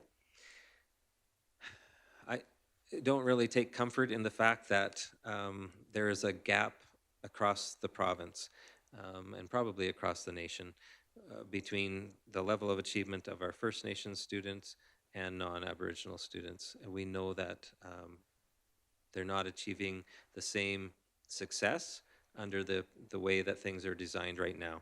And so we're looking at doing some things a little bit differently and trying to understand Indigenous ways of knowing and living more. And we really have a great work with our FNMI Success Coordinator. She has helped arrange many professional development opportunities around number 5 of the Teaching Quality Standard and the Leadership Quality Standard to help build foundational knowledge. We have recently, I think John attended, but an Indigenous Science Day that was so well attended here. It was held in the gym, and I think there were probably 40 or 50 of our staff there. Leroy Littlebear, Mike Bruised-Head, others from Alberta Education came in and spoke and spent the day with our staff. And those things are happening quite often, and it's all at the organization of Sandra. And so she's bringing those opportunities in. We're looking at more land-based opportunities and still on track to try and offer a summer 1-week land-based course for students where they'll be much like a FACES experience, but they'll be through a First Nations lens and from local Blackfoot people. Again, the regular check-ins of Richard and Sandra going out to the schools and looking at their FNMI data, talking about the OECD results and what are best practices in the area and what can we do to serve our students well. I know I'll move along here. Outcome 3. Alberta has excellent teachers, schools, and school authority leaders, and we're performing average in this area. We've got yellows across the board there. The performance measure that we're trying to change or trying to improve is a percentage of teachers, parents, and students satisfied with the opportunity for students to receive a broad program of studies, including fine arts, career, technology, and health and physical education. I'm on page 19. So we feel like, and our schools feel like, we are doing as much as they can. They're doing incredible things, offering a lot of courses. We're trying to make sure everybody understands all the different types of course offerings that are out there and available to students in our smaller rural setting. And so where we know a student wants a certain pathway, if we are unable to offer it within our jurisdiction, that course that they need, we're searching elsewhere and trying to find other ways for them to do it. In addition to that, sometimes we have a hard time attracting specialist teachers to different parts of our jurisdiction. But to give kids an opportunity to experience a wide range of activities and programs, schools are doing an amazing number of things, and I've just listed some of them here on the second bullet. To increase the courses available, schools have implemented hockey academies, synergy groups, passion projects, trickster theater, drumming groups, experiential learning days and weeks. We've got that virtual school. If we go down and follow the bullets, we've got opportunities for our elementary students to be involved in friendly competition through hosting jurisdictional tournaments in triple ball and basketball and track and field. We host the annual art gala, and we've had great participation in that. The FACES program we've talked about. The student voice that's available in our jurisdiction through the regional councils, student leaders, has been phenomenal, and we're going to hear from that group a little bit later on today, so I won't say much more there. Chad has done an amazing job of connecting to our post-secondaries. I don't even know how many post-secondaries right now, Chad, we're connected to, but probably 5, 6? Yeah, put them on the spot, but I'm sure it's 5 or more. Let's see, we've got that land-based opportunity on page 20 there. We've got mountain biking, outdoor pursuits. We've got the film festival. We've got the enhanced learning model. The Crow's Nest Pass schools are doing wonderful work with their communities around innovative ways to create meaningful learning experiences for students in the Crow's Nest Pass. And so schools that are not currently offering, say, art, drama, music, or second languages, they're seeking innovative ways, whether they're bringing in community members and volunteers, even if it's once a week, to give students some exposure to that. I think Chad had a request the other day for a school to purchase some sewing machines out of the CTS budget. You know, just looking for ways to give our students every opportunity that they're interested in. All right, and outcome 4. Coincidentally, if you scroll down a little bit more, Nikki, this is a pretty solid area for Livingston Range School Division already. We're doing exceptionally well in this particular area of Alberta's K-12 education system is well governed and managed, and we want to continue those results. So simply, we will continue the things that we're doing there.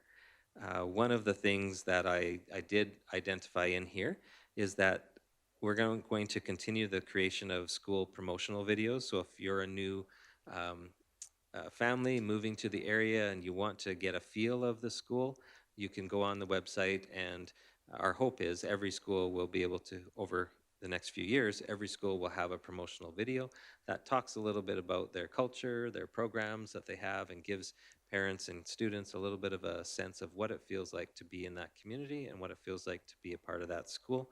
So the focus this year is the 3 schools in the Crow's Nest Pass. They will be creating the videos. We had Willow Creek and Lunbrick last year, and those have been well received. Okay, the next little bit, I'm not going to spend time on. It's about the audited financial statements. You just heard a much more of a better explanation than I could ever give through Darren Adamson and with Jeff and Anthony's help here. They've obviously done a really good job in that area. So we'll move to the summary of the capital and facilities projects. And that's on page 26. So you know that the Nanton Solution Project has been our #1 priority in Livingston Range School Division since June of 2005. And that continues to be our #1. If you turn to the next page, page 27, you'll see the priority areas listed there. We've got the community of Nanton, so right-sizing and modernizing J.T. Foster School. Priority #2, right-size and modernize Livingston School. And priority 3 is the community of Pincher Creek.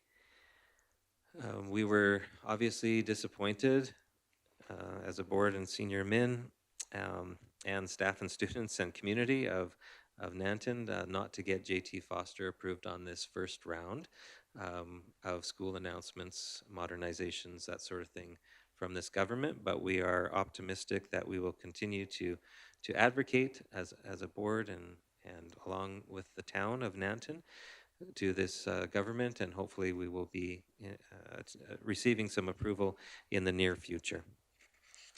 If we move along, we're almost there. Class size initiative, page 32.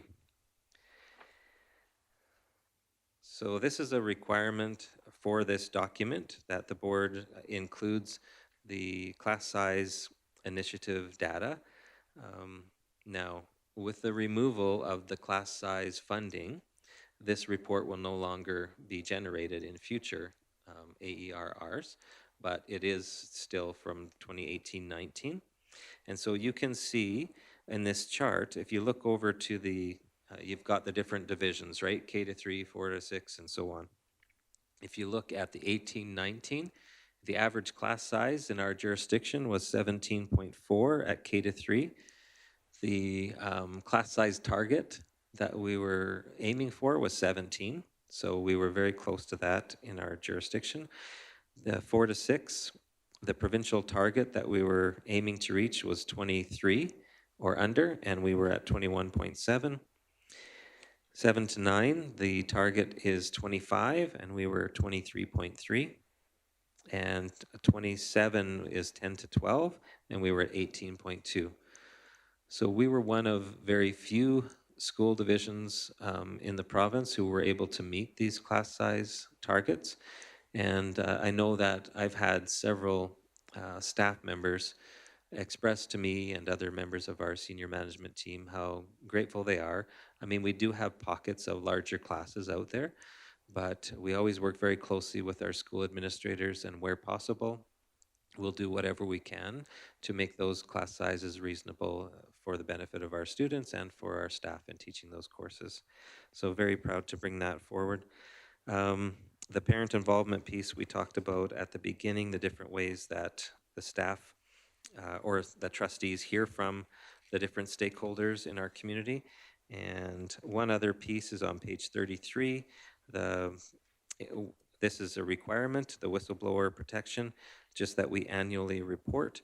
And if there have been any, and I'm happy to say that for the 2018-19, as has been in the past, we've had no reports there of any wrongdoing in that area. So with that, I know it's a lot of information, but I'll open up, if it's okay with Lori, I'll just open that up to any questions, comments.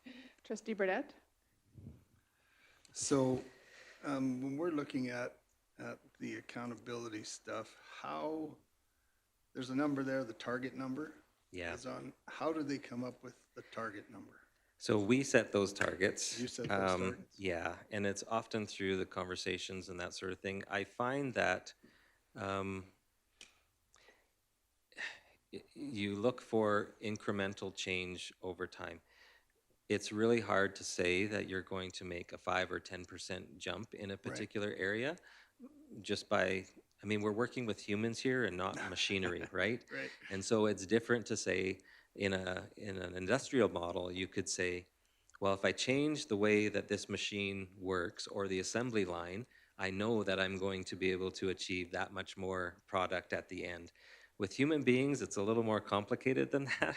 There are many factors that work into it. So we find the best thing is to look at our results, and sometimes it's not even setting a target that is an improvement from the current year result. It's looking at, say, a 3 or a 5-year trend. And so for all of the targets, I mean, we could come to the board and say, you know, what is your desire in each of those areas?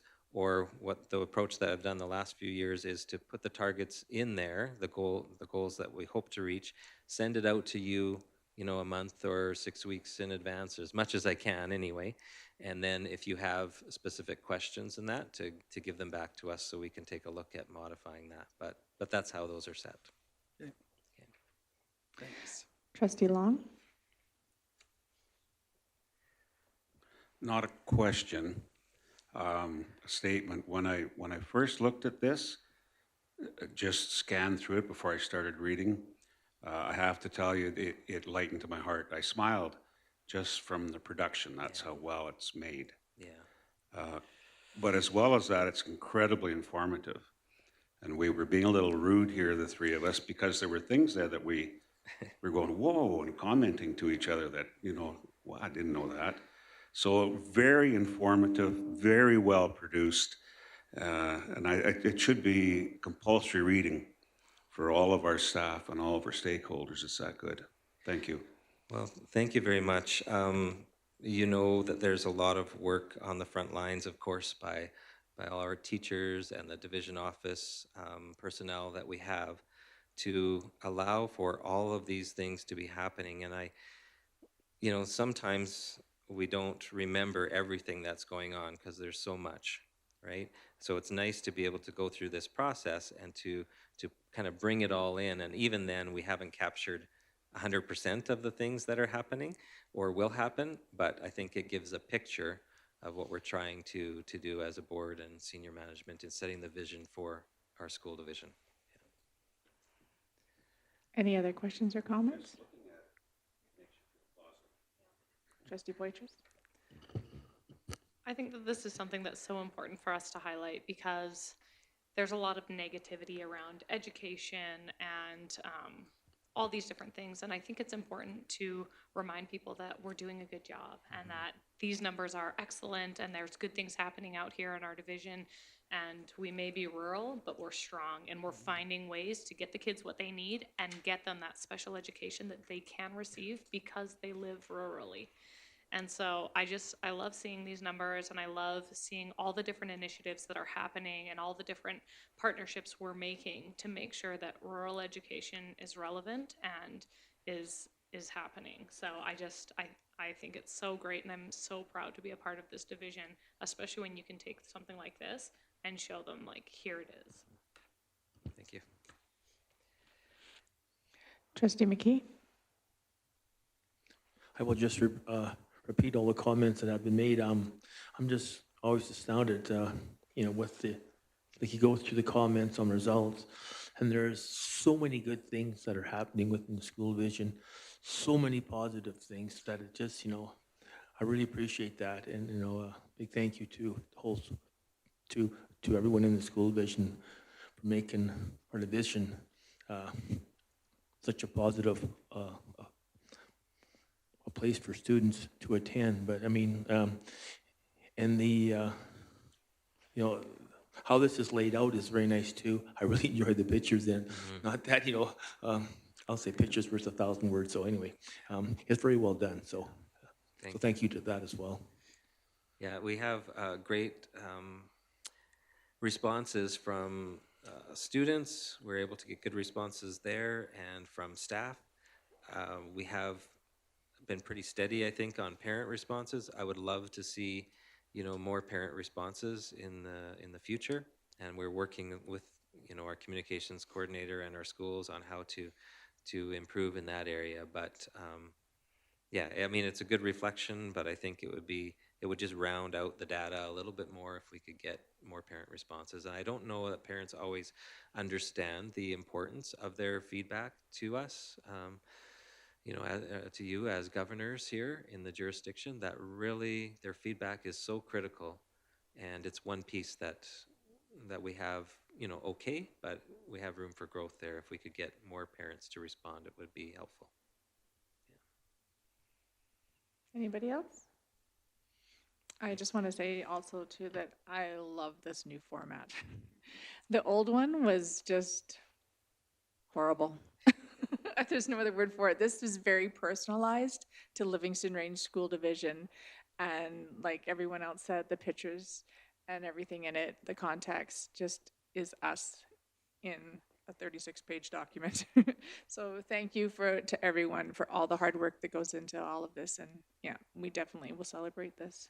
Thank you. So we have a motion on the floor by Mr. Long that the Board of Trustees approve the 3-year education plan and 2018-2019 annual results report for Livingston Range School Division. All in favor? Passed. We are now on to E5, our IMR results and plan. Recommendation that the Board of Trustees approve the 2019-2020 infrastructure maintenance and renewal expenditure plan as presented. Can I get somebody to make that motion? Trustee Yeagus. And I'll now turn it over to Mr. Perry and Mr. Korzitsa.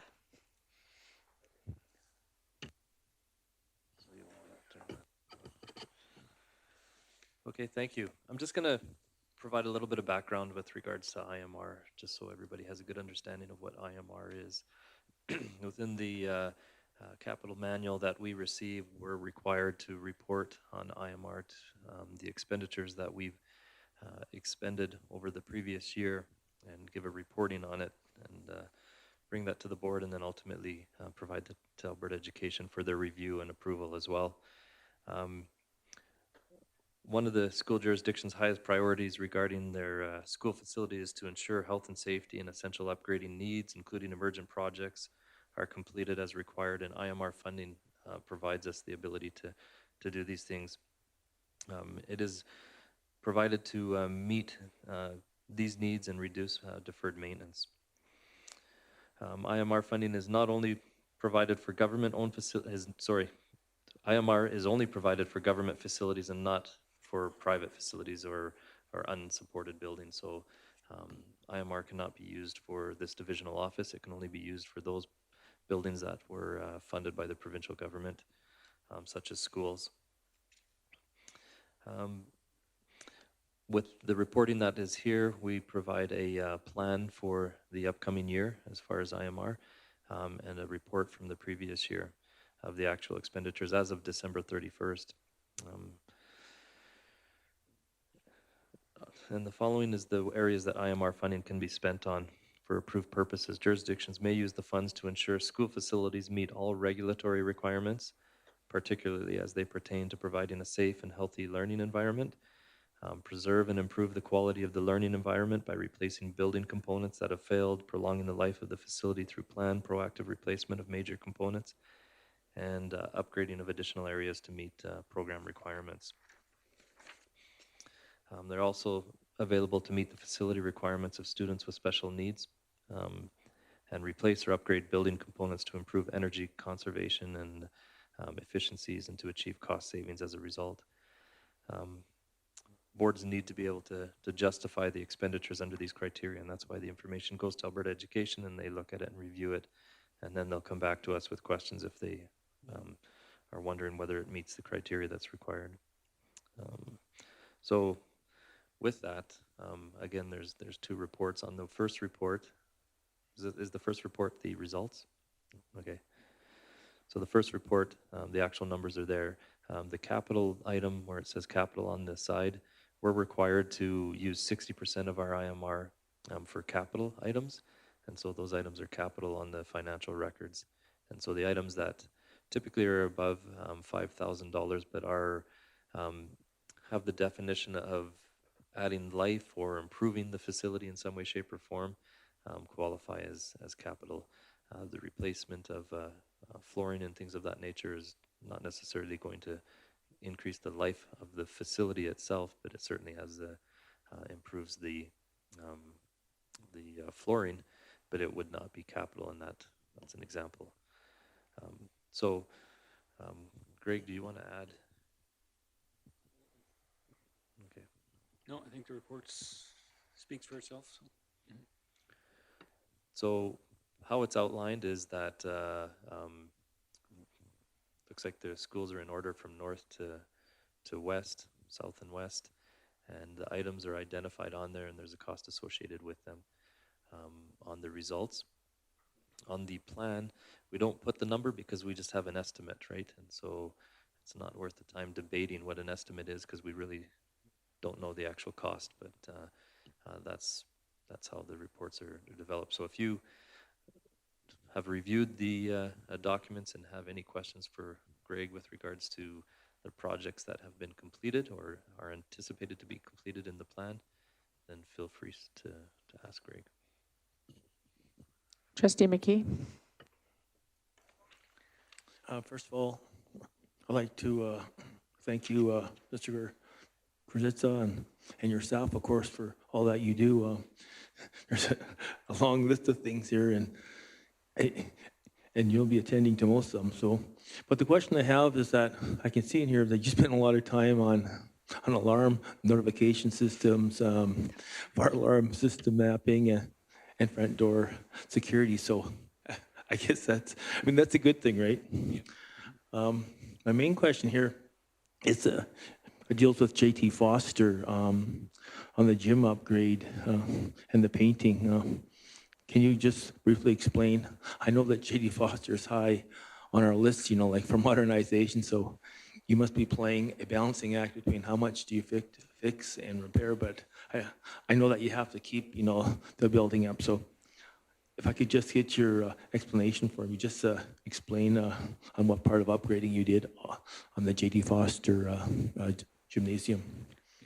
What we're planning on there is the floors at Life. We haven't spent any money at that school, waiting for a modernization. So now it's finally time that we have to spend some money to keep the school running. Who knows how long it's going to be now. So in the gym itself, the floor is actually falling apart. It's coming up and lifting in places. So that's going to be a big chunk of money. We've already did the painting just to make it look presentable and stuff. Added some gym mats to make it safe. Overall, just gonna try and maybe fix some doorways and maybe do the change rooms and stuff as well. Biggest expense there will be the gym floor. Okay, thank you. Just Trustee Yeagas?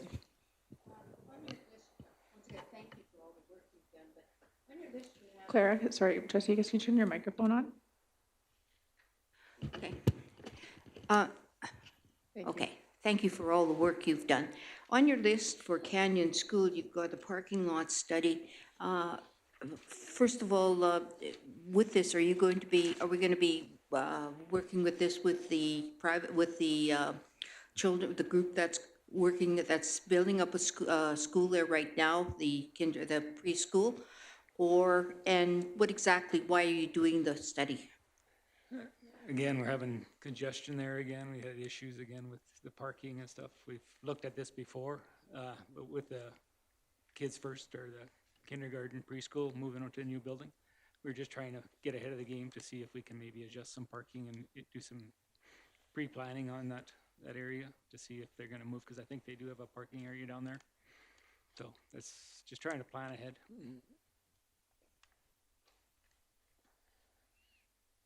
Any other, Trustee Burdette? So I don't know whether this is a good place for a question, but if this came up from a parent council, so we have the list of the stuff we're working on. So if something becomes apparent at a school that is needed or something like that, let's say it's dark in the back and now they're using the back door for the entry to the gym all the time and it's dark. That was the issue. But what's the process for schools to get that on a list? We have a contingency money that we can use for projects. So if we have something like that, actually one example in here is Willow Creek Composite. We had the boiler inspection last summer. It showed up that we had a failed boiler, so we actually had to replace it this summer. Last minute, so it was just added to the list. So we do have funds that we can add projects to. Yeah, okay. I can pass that on. I didn't know what the process was. I mean, I believe it's WA Day school. Yeah. And they're now entering from the back when they use volunteers and it's dark around the back. And so that's what they were asking about. And so there I answered the question of how they should approach you. It has come up before. Yeah. We've had our electrician look at it. I think he has some plans to add some lighting to that back area. Yeah. In addition, just to speak process, we go through a process of talking to administrators, other department heads and so forth, with regard to items that anticipate need to be done. If it's not, Can you pull your mic forward more? It's cutting out. that might just be me. So some things come up as emergent and something like that noticed mid-year, then it can be dealt with that way. But we do have a process where we engage administrators and department heads and senior management with regards to things that they're hearing and things that should be on this list. And then Greg takes those into consideration when he's preparing his plan. But like he said, emergent items that come up that need to be dealt with right away, we have the ability to access the funds. This is like a budget. It's a plan, but plans can change depending on different scenarios, right? So. Trustee Long? Brother Greg. Horace Allen is having some gym work done. Would that include sound system? I think we have a separate IMR project for PA systems and stuff. We could include it in that. I think there was some discussion about adding some kind of sound So that's not included in this. It's fairly wide open. We haven't specified what we're doing there. We're kind of looking at the whole gym as a Okay. single identity. My son would be willing to volunteer for the sound system, and he's been talking to him, that's why I asked. Oh, okay. Trustee Toon? Thank you. Just want to echo the comments about all the amazing work that you and your department do. Our schools look amazing. We get lots of comments from the public on how well our buildings are maintained compared to others that they may travel around and see in the area. Question is to do with West Meadow, the bleacher replacement. I thought that was a fundraising initiative. But it's listed. It was originally a fundraising thing, but it was covered under government reports that we could replace the gym bleachers. So we added it to an IMR project, and they're gonna look at different ways to spend that money that was allotted for that project. Perfect. Thank you. I think they've already started planning something else. Nice. Any other questions or comments? Great. Recommendation that the Board of Trustees approve the 2019-2020 Infrastructure Maintenance and Renewal Expenditure Plan is presented. All in favor? Passed. Thank you very much. Thank you. At this time, we'll just take a 5-minute bio break.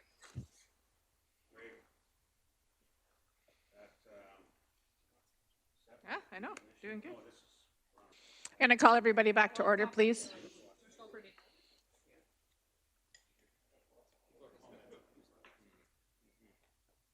Are you ready? Thank you. E6, moving on to professional learning. Recommendation that the Board of Trustees approve the following trustees to attend the professional development. So we have Trustee Long, Trustee Yegas, Trustee Burdette, Trustee Poitras, and Trustee Hodges to approve to attend the Rural Symposium in Edmonton, March 1st to 3rd, 2020. Okay, Clara made the motion. All in favor? Passed. At this time, Clara just had something that she would like to bring up that we didn't get a chance to talk about. So, Clara? Alberta Southwest, their next meeting is on January 8th in Nanton. And so it'll be up to Trustee Toon or Trustee McKee if they want to attend it. And I'll send the information to Bev when you tell me. Okay, thank you, Trustee Yegas. Yeah, we can talk after the meeting. Okay, Okay, would you let me know then? thank you. On to E7, advocacy terms of reference. Trustee Yegas will present the terms of reference for the advocacy committee. And the recommendation is that the Board of Trustees approve the advocacy committee terms of reference as presented. Can I get somebody to make that motion? Trustee Poitras? Clara? Would you mind bringing that advocacy up? My thing just went out.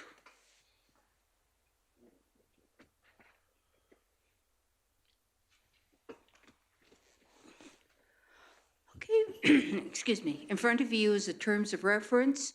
I hope you've all had a chance to read it and go through it.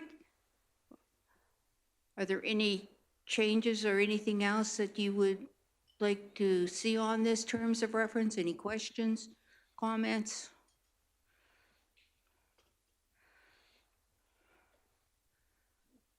One of the things under membership, we will be asking the communications coordinator to attend with us.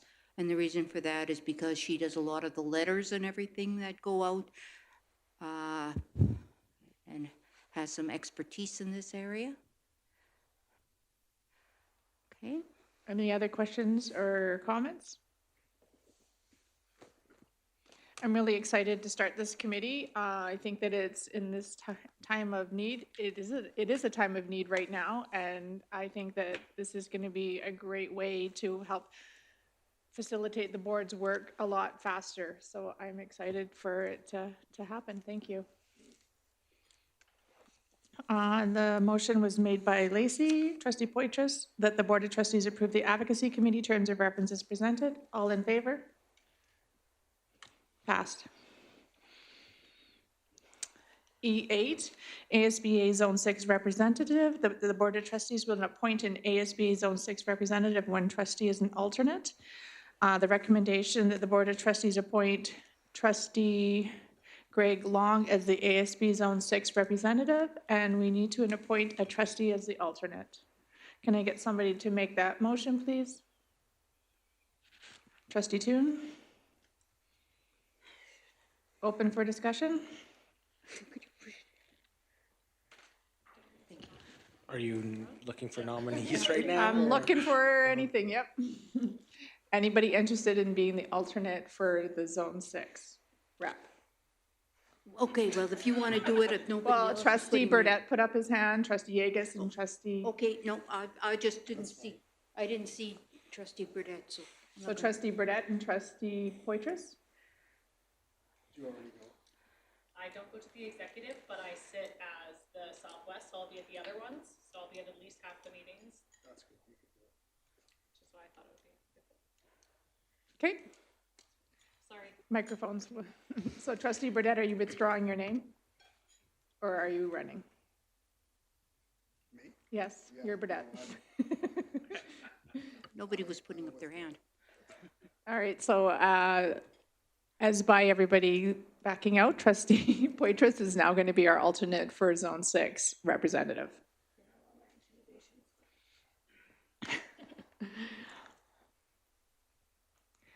The recommendation of the Board of Trustees appoint trustee Greg Long as the ASB Zone 6 representative and trustee Poitras as the alternate. All in favor? Passed. E9, insurance. Recommendation that the Board of Trustees provide senior management the ability to review the board options regarding the insurance and opt out of our current membership in ASB if deemed appropriate. Can I get somebody to make that motion?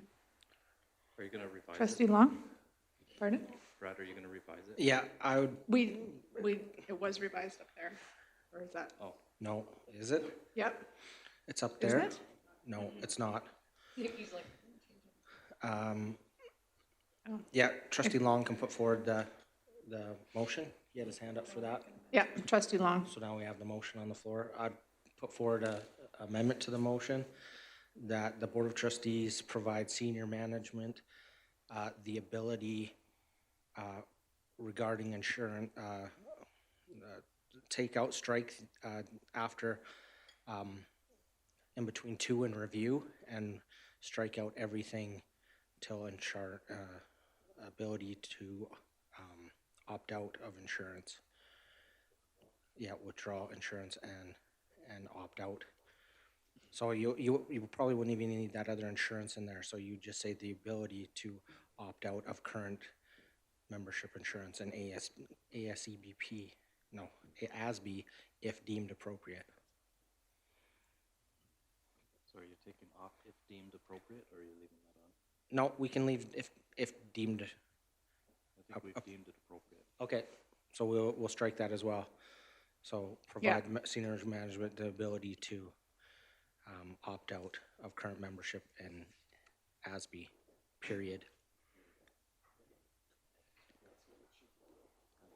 Were we not keeping in the review and explore other options? I think that's an important piece of that.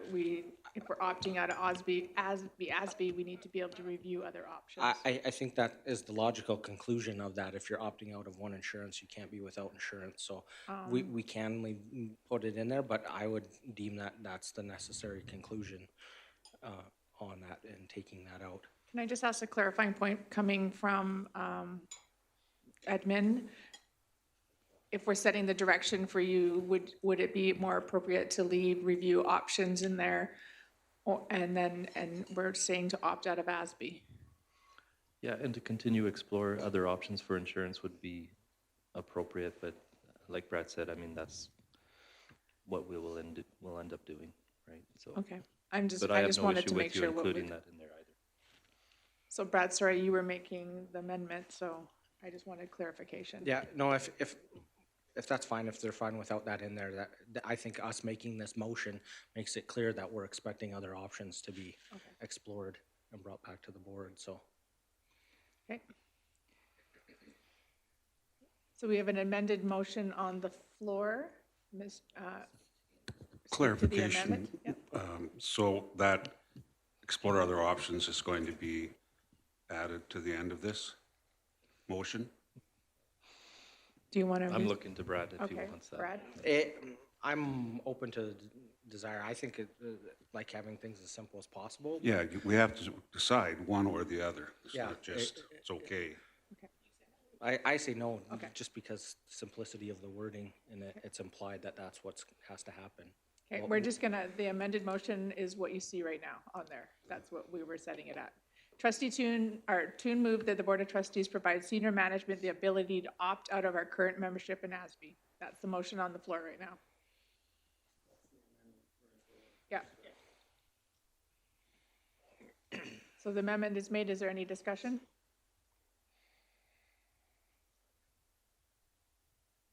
Okay, seeing none. All in favor? Passed.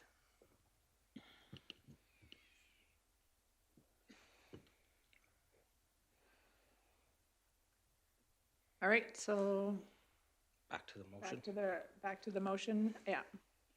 I just want to thank our administration for bringing this forward. I know the deadline is pretty tight here, but with the exorbitant amount of increase that we've seen and everything that's going on in the province, I appreciate them doing their due diligence and making sure that we're proactive with this and doing the best we can, by being fiscally responsible for our division. Anybody else have any comments? Trustee Poitras and then Mr. McKee. I just wanted to make sure if something happens and we don't find a better option or a different option, is there a way that we can still come back to ASB and be a part of that, or? Yeah. So the understanding around the current subscribers agreement is that in order to not be contractually obligated for an additional year beyond October 31st, 2020, we have to provide notice that we would be opting out as of January 1st for that October 31st. ASB is still doing some internal looking as to what they might look like going into the future, and they have indicated that there's an opportunity for boards that opt out to come back in at a later date, and what that date is, I'm not certain. Okay. But there would be an opportunity to still be part of ASB. What this does is it allows us to pursue other options without committing to a full another year at potentially very significant premiums for insurance. It allows us to explore options as to what we, based on our paid loss ratio and not the paid loss ratio of the entire group, could get for insurance premiums going forward. So. Trustee McKee. I'm afraid I'm going to be a little bit blunt on this. If my insurance that I currently have, it's going to go up. My personal insurance for my farm is going to go up about 8%.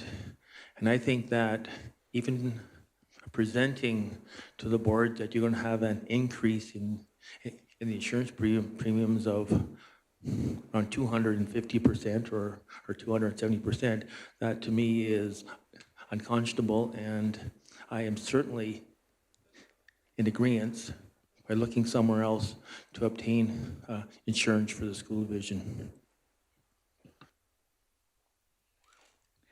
Any other questions or comments? All right, seeing none. We have the motion on the floor. Trustee Toon moved that the Board of Trustees approve senior management the ability to opt out of current membership in ASB. All in favor? Passed. Oh yeah, Trustee Long, sorry. All right, moving on to successful learners, on to F1 numeracy. Oh, Kathy Chartrand, numeracy lead teacher, will present the Board of Trustees regarding numeracy through the division. Oh, sorry. I'll let you get ready while we back up a minute. I forgot the E10. I'm sorry, Kathy, we have one more addition to the agenda because it wasn't on mine. E10, Pincher Creek Early Learning Board, recommendation that the Board of Trustees approve Trustee Poitras to attend the December 19, 2019 Pincher Creek Early Learning Center meeting as the LRSD Board representative. Can I get somebody to make that motion? Trustee Burdette. Any discussion? All right. Seeing none, all in favor? Carried. Thank you. Now we're on to Kathy. Sorry, Kathy. Just trying to rip through my agenda fast.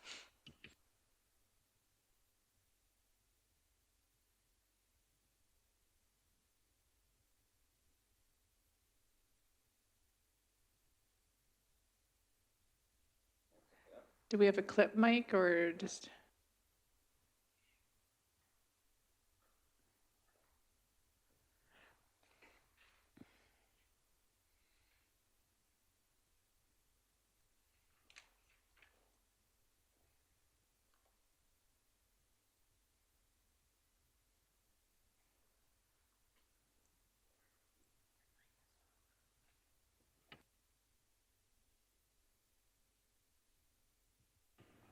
Hello? Is it working? Okay. I could just use my best teacher voice.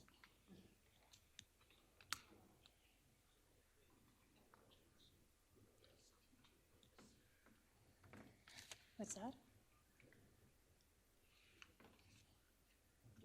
Are we ready? Yep. And you just have to turn this on. I did. Okay, We're good. perfect. Yep. If you want to just stick that on present. Okay, you have to go to the next one or I don't even know where I'm beginning. The first place sorry, I've updated it since then. Okay, I'll actually forgot to let you know. No, it was just on Google Docs, so it should update, right? Yeah, no, I had to transfer it over. Oh. Just take me a second.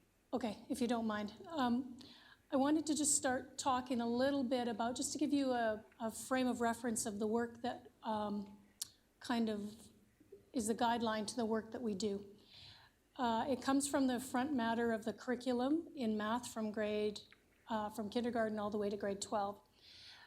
We've got all of our specific outcomes that you guys know about multiplying and dividing and factoring trinomials and all of those things. But the part that we don't see as parents, certainly you would as board members, but as parents, we don't see the front matter of the curriculum, which are the real skills and understandings that we want students to be able to leave school with. So I'm not going to read them to you, but I just underlined a few key words. So this comes right out of the program of studies. So we want kids to be confident problem solvers. Hang on a sec, that's okay. To communicate and reason, to appreciate and value mathematics, to make connections, lifelong learning, to have mathematically literate adults that contribute to society. Nikki, can you go to the next one? I've never ever thought about math and art in the same sentence, at least when I used to teach high school math. They were miles apart. Or the last one, math and curiosity. We didn't think too much about that. Positive attitude, engage and persevere in tasks and projects, not textbook questions. Lots of mathematical discussion. You go to a social classroom and they talk all day long. We go to a math classroom and we have our heads down doing things rather than that communication piece, and to be able to take risks. So that's kind of the framework and from which our work is moving forward. So I just wanted to share with you, which I shared with you last year, the MIPI which is a math intervention programming instrument that we administered to all of our students this year. Last year it was by choice. This year we said anybody in grade 2 to 10 will write this. It's a pre-screener. It's just broad strokes on the knowledge level only. But it gives us, so it's an instrument that was created by Edmonton Public, who share it at no cost. It's been used by many divisions for many years, so it's been through the process. It gives us some information that we didn't have before. So this year we had 2,273 students from grade 2 to 10 write. When they write the test in September, there's a time, last 2 weeks of September. So if I'm in grade 2, the test is based on grade 1 outcomes. So it's based on what they learned the previous year, obviously, because it's the start of the year. So when we look at the data, and I just want to show you a broad stroke here and then just explain to you what the responses to this are. If you look at the column that says test average, so the black numbers are the data from last year, the 2018-19 school year. The red numbers are the data from this year. If you look under the column test average, you can see that in both the last 2 years, we have an 80% average in grade 2. And then follow down that column to grade 10. And we can see in both years that we have a steady decline from grade 2 to grade 10. And that's not a surprise to you guys in any way, I'm sure. Again, I'm just going to go through this really quickly. If you go over to the far right, the percent of questions correctly answered. Again, in grade 2, there were 20 questions on the test. 11 questions, 79% or more of the kids in grade 2 answered that question correctly. And again, you go down to that column to grade 10, where none of the questions were answered by 79% or more of the student population. So it's clear that we've got some work to do across the board, but definitely in our upper grades. So I just kind of wanted to give you some broad strokes. And so a lot of my focus this year, I still support the elementary. You know, they kind of got up and running, and it's just a little bit different with those guys. So a lot of my focus this year has been on junior high for some obvious reasons. So just some of the things that we've done in response to that. On December 2nd, I don't know, I guess that was a couple weeks ago now, we spent a whole day with one administrator. So an administrator and a grade 8 and 9 student, grade 8 and 9 teachers were invited to spend the day with us. We spent half a day with Kelly Rota from Alberta Ed to look at some enhanced reports for the provincial achievement test above and beyond what we normally do and what we normally get. He started by reminding us that here are the goals of provincial achievement tests, but the focus of our day was on the bottom one, to assist schools, authorities in the province in monitoring and improving student learning. That's really near and dear to my heart, because I keep saying over and over again, if we're going to do an assessment, it has to inform teacher practice and student learning, or it just comes to a dead end. So I was pretty excited that this was our focus. So these are just the reports that the group of grade 9s were able to look at, and I'm not going to go into all that detail, but it certainly gave us more information, different information, and ways of looking at our data to inform student learning and teacher practice. So from that, then we took that to the admin meeting, had the grade 9 administrators share with the grade 6, and I'm just awaiting feedback to see if it's a process that would be good for us to go through with our grade 6 administrators and teachers as well. So that's one of the things that we've done. The other half of the day, one of the things that's become really clear is that our knowledge and employability programming, I'm only going to speak to the math, I can't speak to the rest of it, is kind of all over the map, both the identification of those students, the programming of those students, the whole thing. So I've spent some time looking at that, and Daryl was able to track down 2 curriculum specialists, or whatever kind of specialists they were. The one lady was an English major, but she was the K&E lady from the Calgary Board of Education, and a math specialist from there. So they came down and spent a whole half day with us for $90. I got to throw that in. They rented a car and we paid for the gas, and that's what the day of, or the half day of learning with them was. So The connection we made with those people at the bottom line price was invaluable in my opinion. So what they shared with us that day is what they do in Calgary as far as the identification and enrollment process is for the KNE students. It's quite sophisticated. It really, there were two pieces that really jumped out at me. One, not just getting parent permission, but parent inclusion and involvement in the process of identifying them for KNE. And the other piece was in the learning plan for those students. In grade 8 and 9, we're not sending them to the end.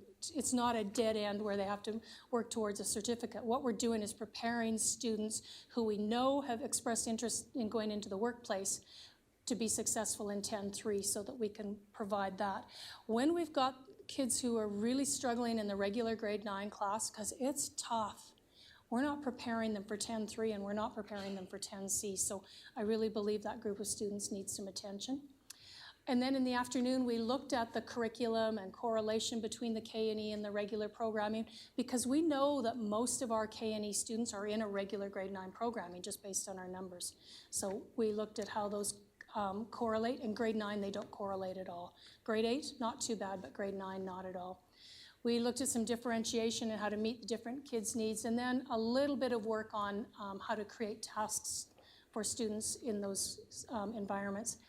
And the last thing that we looked at was resources, or the lack of them, because the resources that are available for KNE are outdated. They're not even published anymore. So that's a real problem for teachers when they're trying to do the proper programming and read the curriculum. But I've dug up some books from the archive that I can get out to a few teachers now and inform our next steps. So our next steps are, Daryl's given us the go-ahead to bring these grade 9 teachers. We're going to start with the grade 9s to get a really good process together in February and look at the curriculum and the correlation and start doing some program planning and creating tasks and lessons. And that's a big finger cross, and there's no deadline on that. But perhaps at some point then this could become not a working document that would be included on the enhanced learning model that could continue to be improved as we build on that. But it would be a starting point, and that's a big wish. And the other thing that we will be doing, Tara, Matthew Halton and I are going to look at updating the admin procedure 215, the KNE, especially around the identification and the enrollment and the programming, because we're all over the map in the school as to what that looks like in schools, so we'll align that. And I really believe that by aligning and working with the KNE teachers, who are also the grade 9 teachers, that it will also influence what we do in the regular 9 classroom. That's kind of my back door in. The other professional learning, so at each of the administrators' meetings, I take this document, well-researched. They are deemed to be the most effective teaching practices from the National Council of Teachers of Mathematics. And each month I take one of these and I do an activity to model it. The intent is so that principals know what to look for when they're going into their classroom, math classrooms, what it should look like, sound like, how they can help support their teachers in moving forward, calling on me if I can help. Just kind of making that whole wraparound between me and the numeracy leads and principals to be able to support our teachers. From the teacher then perspective, we of course have got our numeracy leads. We meet 3 times a year. We just met yesterday. I was on the second slide of our presentation at 11:30 yesterday. We had amazing conversation. The part that I found in the last 3 years is that I've got the converted in this group. So I said this year your main goal is how do you get our learning to the rest of your staff, because they can talk to me all day long about what they're doing in their classrooms, and then when I say to them, so what are you doing to share it, we kind of come to a dead end. So that's been a real focus this year. Their professional learning comes through inter-school collaboration days, so we always have a full day of numeracy. I always share what's coming from SAPDC. There's amazing free online webinars now. Share all that so that then they can share it with their school staff. So then from the school staff perspective, because admin have got professional learning, the leads have got professional learning, I really hope that through their PLCs or PD days, whatever, that they can start to chisel out a little bit of time to move that forward. Of course, I'm available to go to schools as need be. I got to spend half a day with the teacher-to-teacher group. That was a lot of fun. And I think the other professional learning or learning is helping our parents understand new math.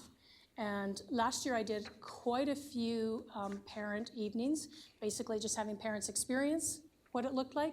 Now, a lot of the leads are doing it themselves in their schools. So we're building capacity, and that, I think, in fact, I haven't been invited to any. I feel a little bit insulted, but I feel happy that we're building that capacity. And then the last thing, I think, just kind of bring the grade 9 together, as I've been working with the teacher in the division very closely to start with. We wanted to move a very rigid, traditional classroom of rows and 47 questions and lack of engagement, and these are all brought forward by the teacher. This isn't it was my observation, but she knew it first. To move to more problem solving, more small group instruction. Then the plan from that was to take those daily lesson plans to be able to build the grade 9 math regular program for the enhanced learning model. We bit off way more than we can chew. We've had to back up the boat, so now it'll become my job to be able to figure out that module for the enhanced learning model. But those are kind of how we're supporting the junior high end, where that intense focus on obviously where we need to be. I think that's it. Yeah. Any questions? Does anybody have any questions or comments? Trustee McKee? I'd like to thank you for all that you do again. Your task is not daunting, but it's you're spending a lot of time at it and doing a lot of thinking on it. So I certainly appreciate that. Thank you. It's funny, I shouldn't say how far I go back here, but the old days where you sat in the classroom and you got the chalkboard talk and then you sat and did 25 questions.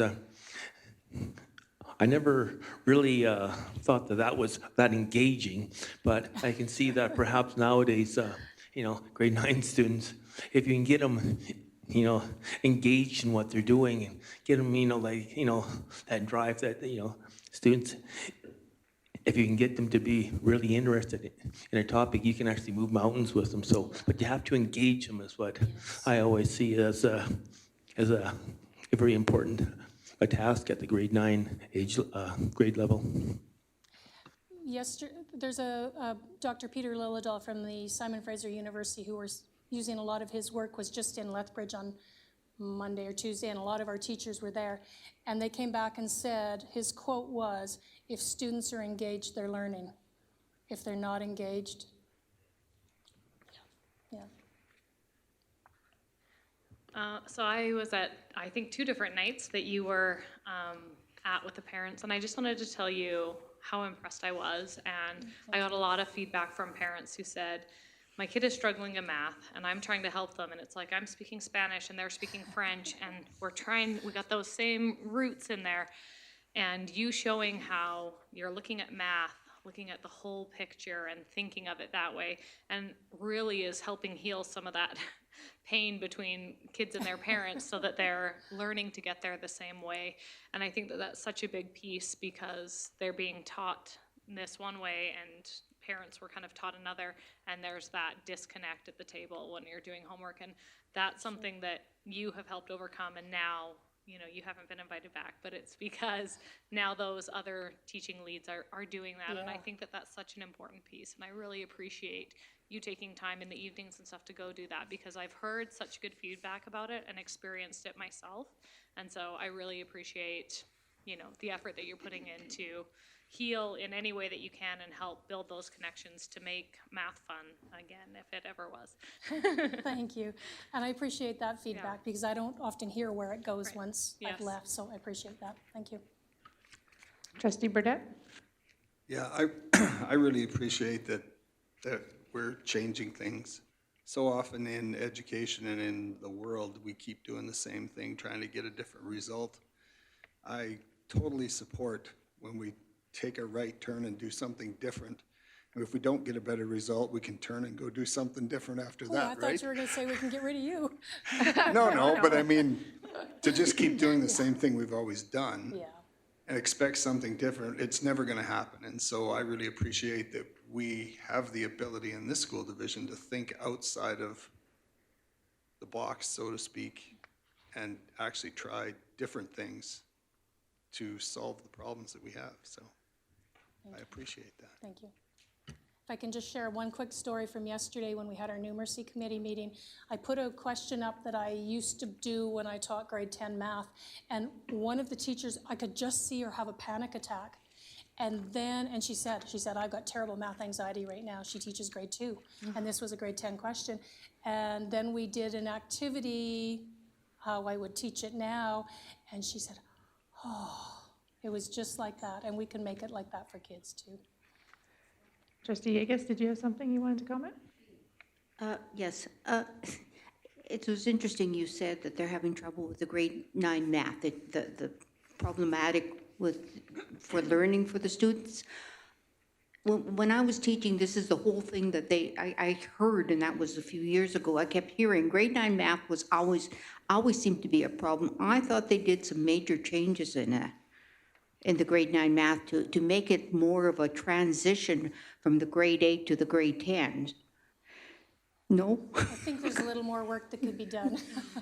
And the other thing I wanted to know was it the KNE or are those students in the same classroom as the grade 9s, as the regular students? In most of our schools, they are. Matthew Halton, for the first time, have got a separate classroom, so we're really interested in watching how that might, but again, it's based on numbers. If you don't have enough numbers, you can't do it. Yeah, well, that must be very difficult for the teachers then to be working with that large range of students, which it seems very interesting that they are trying to go into other methods of learning for the students rather than just the traditional methods. So thank you. Yeah, thank you. Any other questions or comments? Great. Thank you so very much. It was great. Thank you.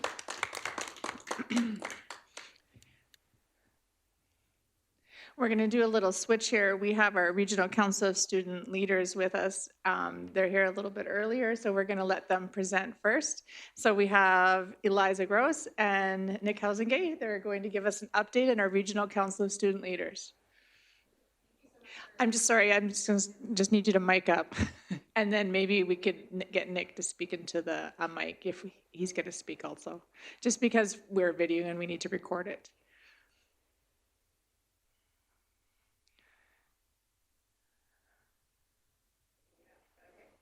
Yep, thank you. Perfect. Thank you so much for having us. My name is Eliza Gross, and I've met most of you.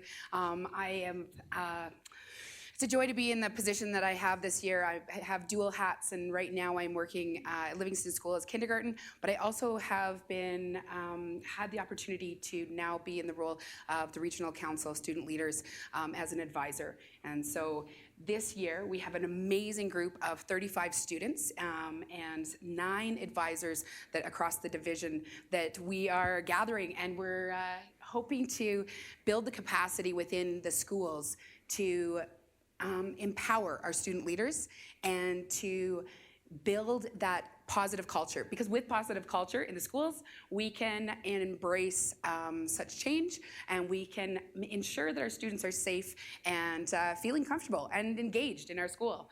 So Nick and I are here to chat just quickly about what we've done and what we hope to continue to do, and start with there. So our first endeavor was we all gathered here in this awesome room, and we had some professional development, and we also had some elections. When it's a student-run leadership group, we believe that the students need to have a voice, and they need to be the promoters and the center and the advocates, and we're there as advisors just to help them. So during that time, Nick was elected as our president. We have Tiana from the Crow's Nest Pass as our vice president. We have Amy from FP Walsh as our secretary. She's just currently written an article that should be out in our local newspapers, also sharing the information that we've have completed and been part of over the last few months. And then Regan Kuzik is from Livingston, is our treasurer. So that was our September meeting. And then we had an awesome, amazing retreat out at Gladstone, and the students there, there was 35 students that came overnight. We had a 24-hour retreat that we focused on professional development.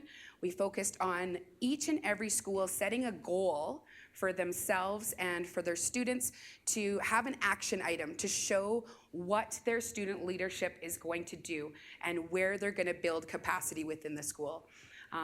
It was an awesome time. We had fun in the snow, and only one school bus got stuck, so that was great.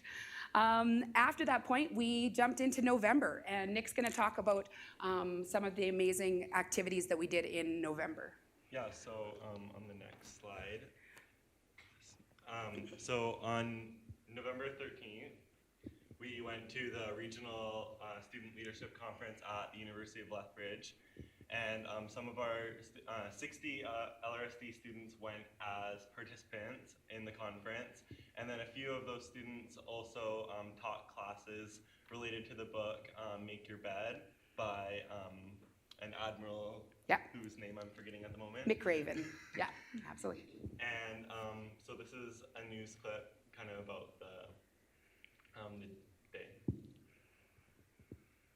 The university may be a little empty with students on reading week, but while they're away, high school students are on campus. They're taking part in a leadership conference, hoping to pick up valuable skills to bring back to their classmates. Tyler Barrow explains. More energy, and our school right now, it really needs that energy. If it's more energy grade 12 student Sarah Hutchinson is wanting to bring back to her school, she's in the right place. The university is host to the Southern Alberta Leadership Conference. Over 600 junior and senior high students from around Southern Alberta are participating. The idea is to affect the wellness and leadership in the schools. They're chosen by their schools. So some of them are in various leadership classes. Some are just leaders in school. The day started off with school culture consultant Phil Boyd encouraging the students to be a change maker to those around them. Students headed to the classroom afterward to share what they've learned from a chapter out of General William McRaven's book, Make Your Bed. If you want to change the world, start off by making your bed.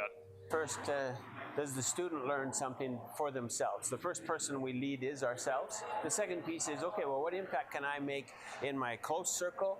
And then what impact can I make in my school? What did you guys have for how did the boys overcome the obstacles? Split up into numerous different breakout groups discussing a variety of themes such as never ever quit and you must dare to be great. Our topic was about rising to the occasion, so overcoming tough obstacles and pushing through those too. For students like Hutchinson, the lessons learned here will serve them going forward. I really like leadership conferences in general. Every time I go to one, I always come back with just a renewed sense of, wow, I'm going to make a change in my school. I'm going to do this. Tyler Barrow, CTV News, Lethbridge. Yeah, so I was one of the people teaching the classes there, and that was a really awesome opportunity because I was teaching in a lecture hall, so it was really exciting. And my presentation was about dealing with the fact that life's not fair and just kind of getting through that. And a lot of students within LRSD and outside of LRSD, I think really took that message to heart and learned about different ways to deal with that fact.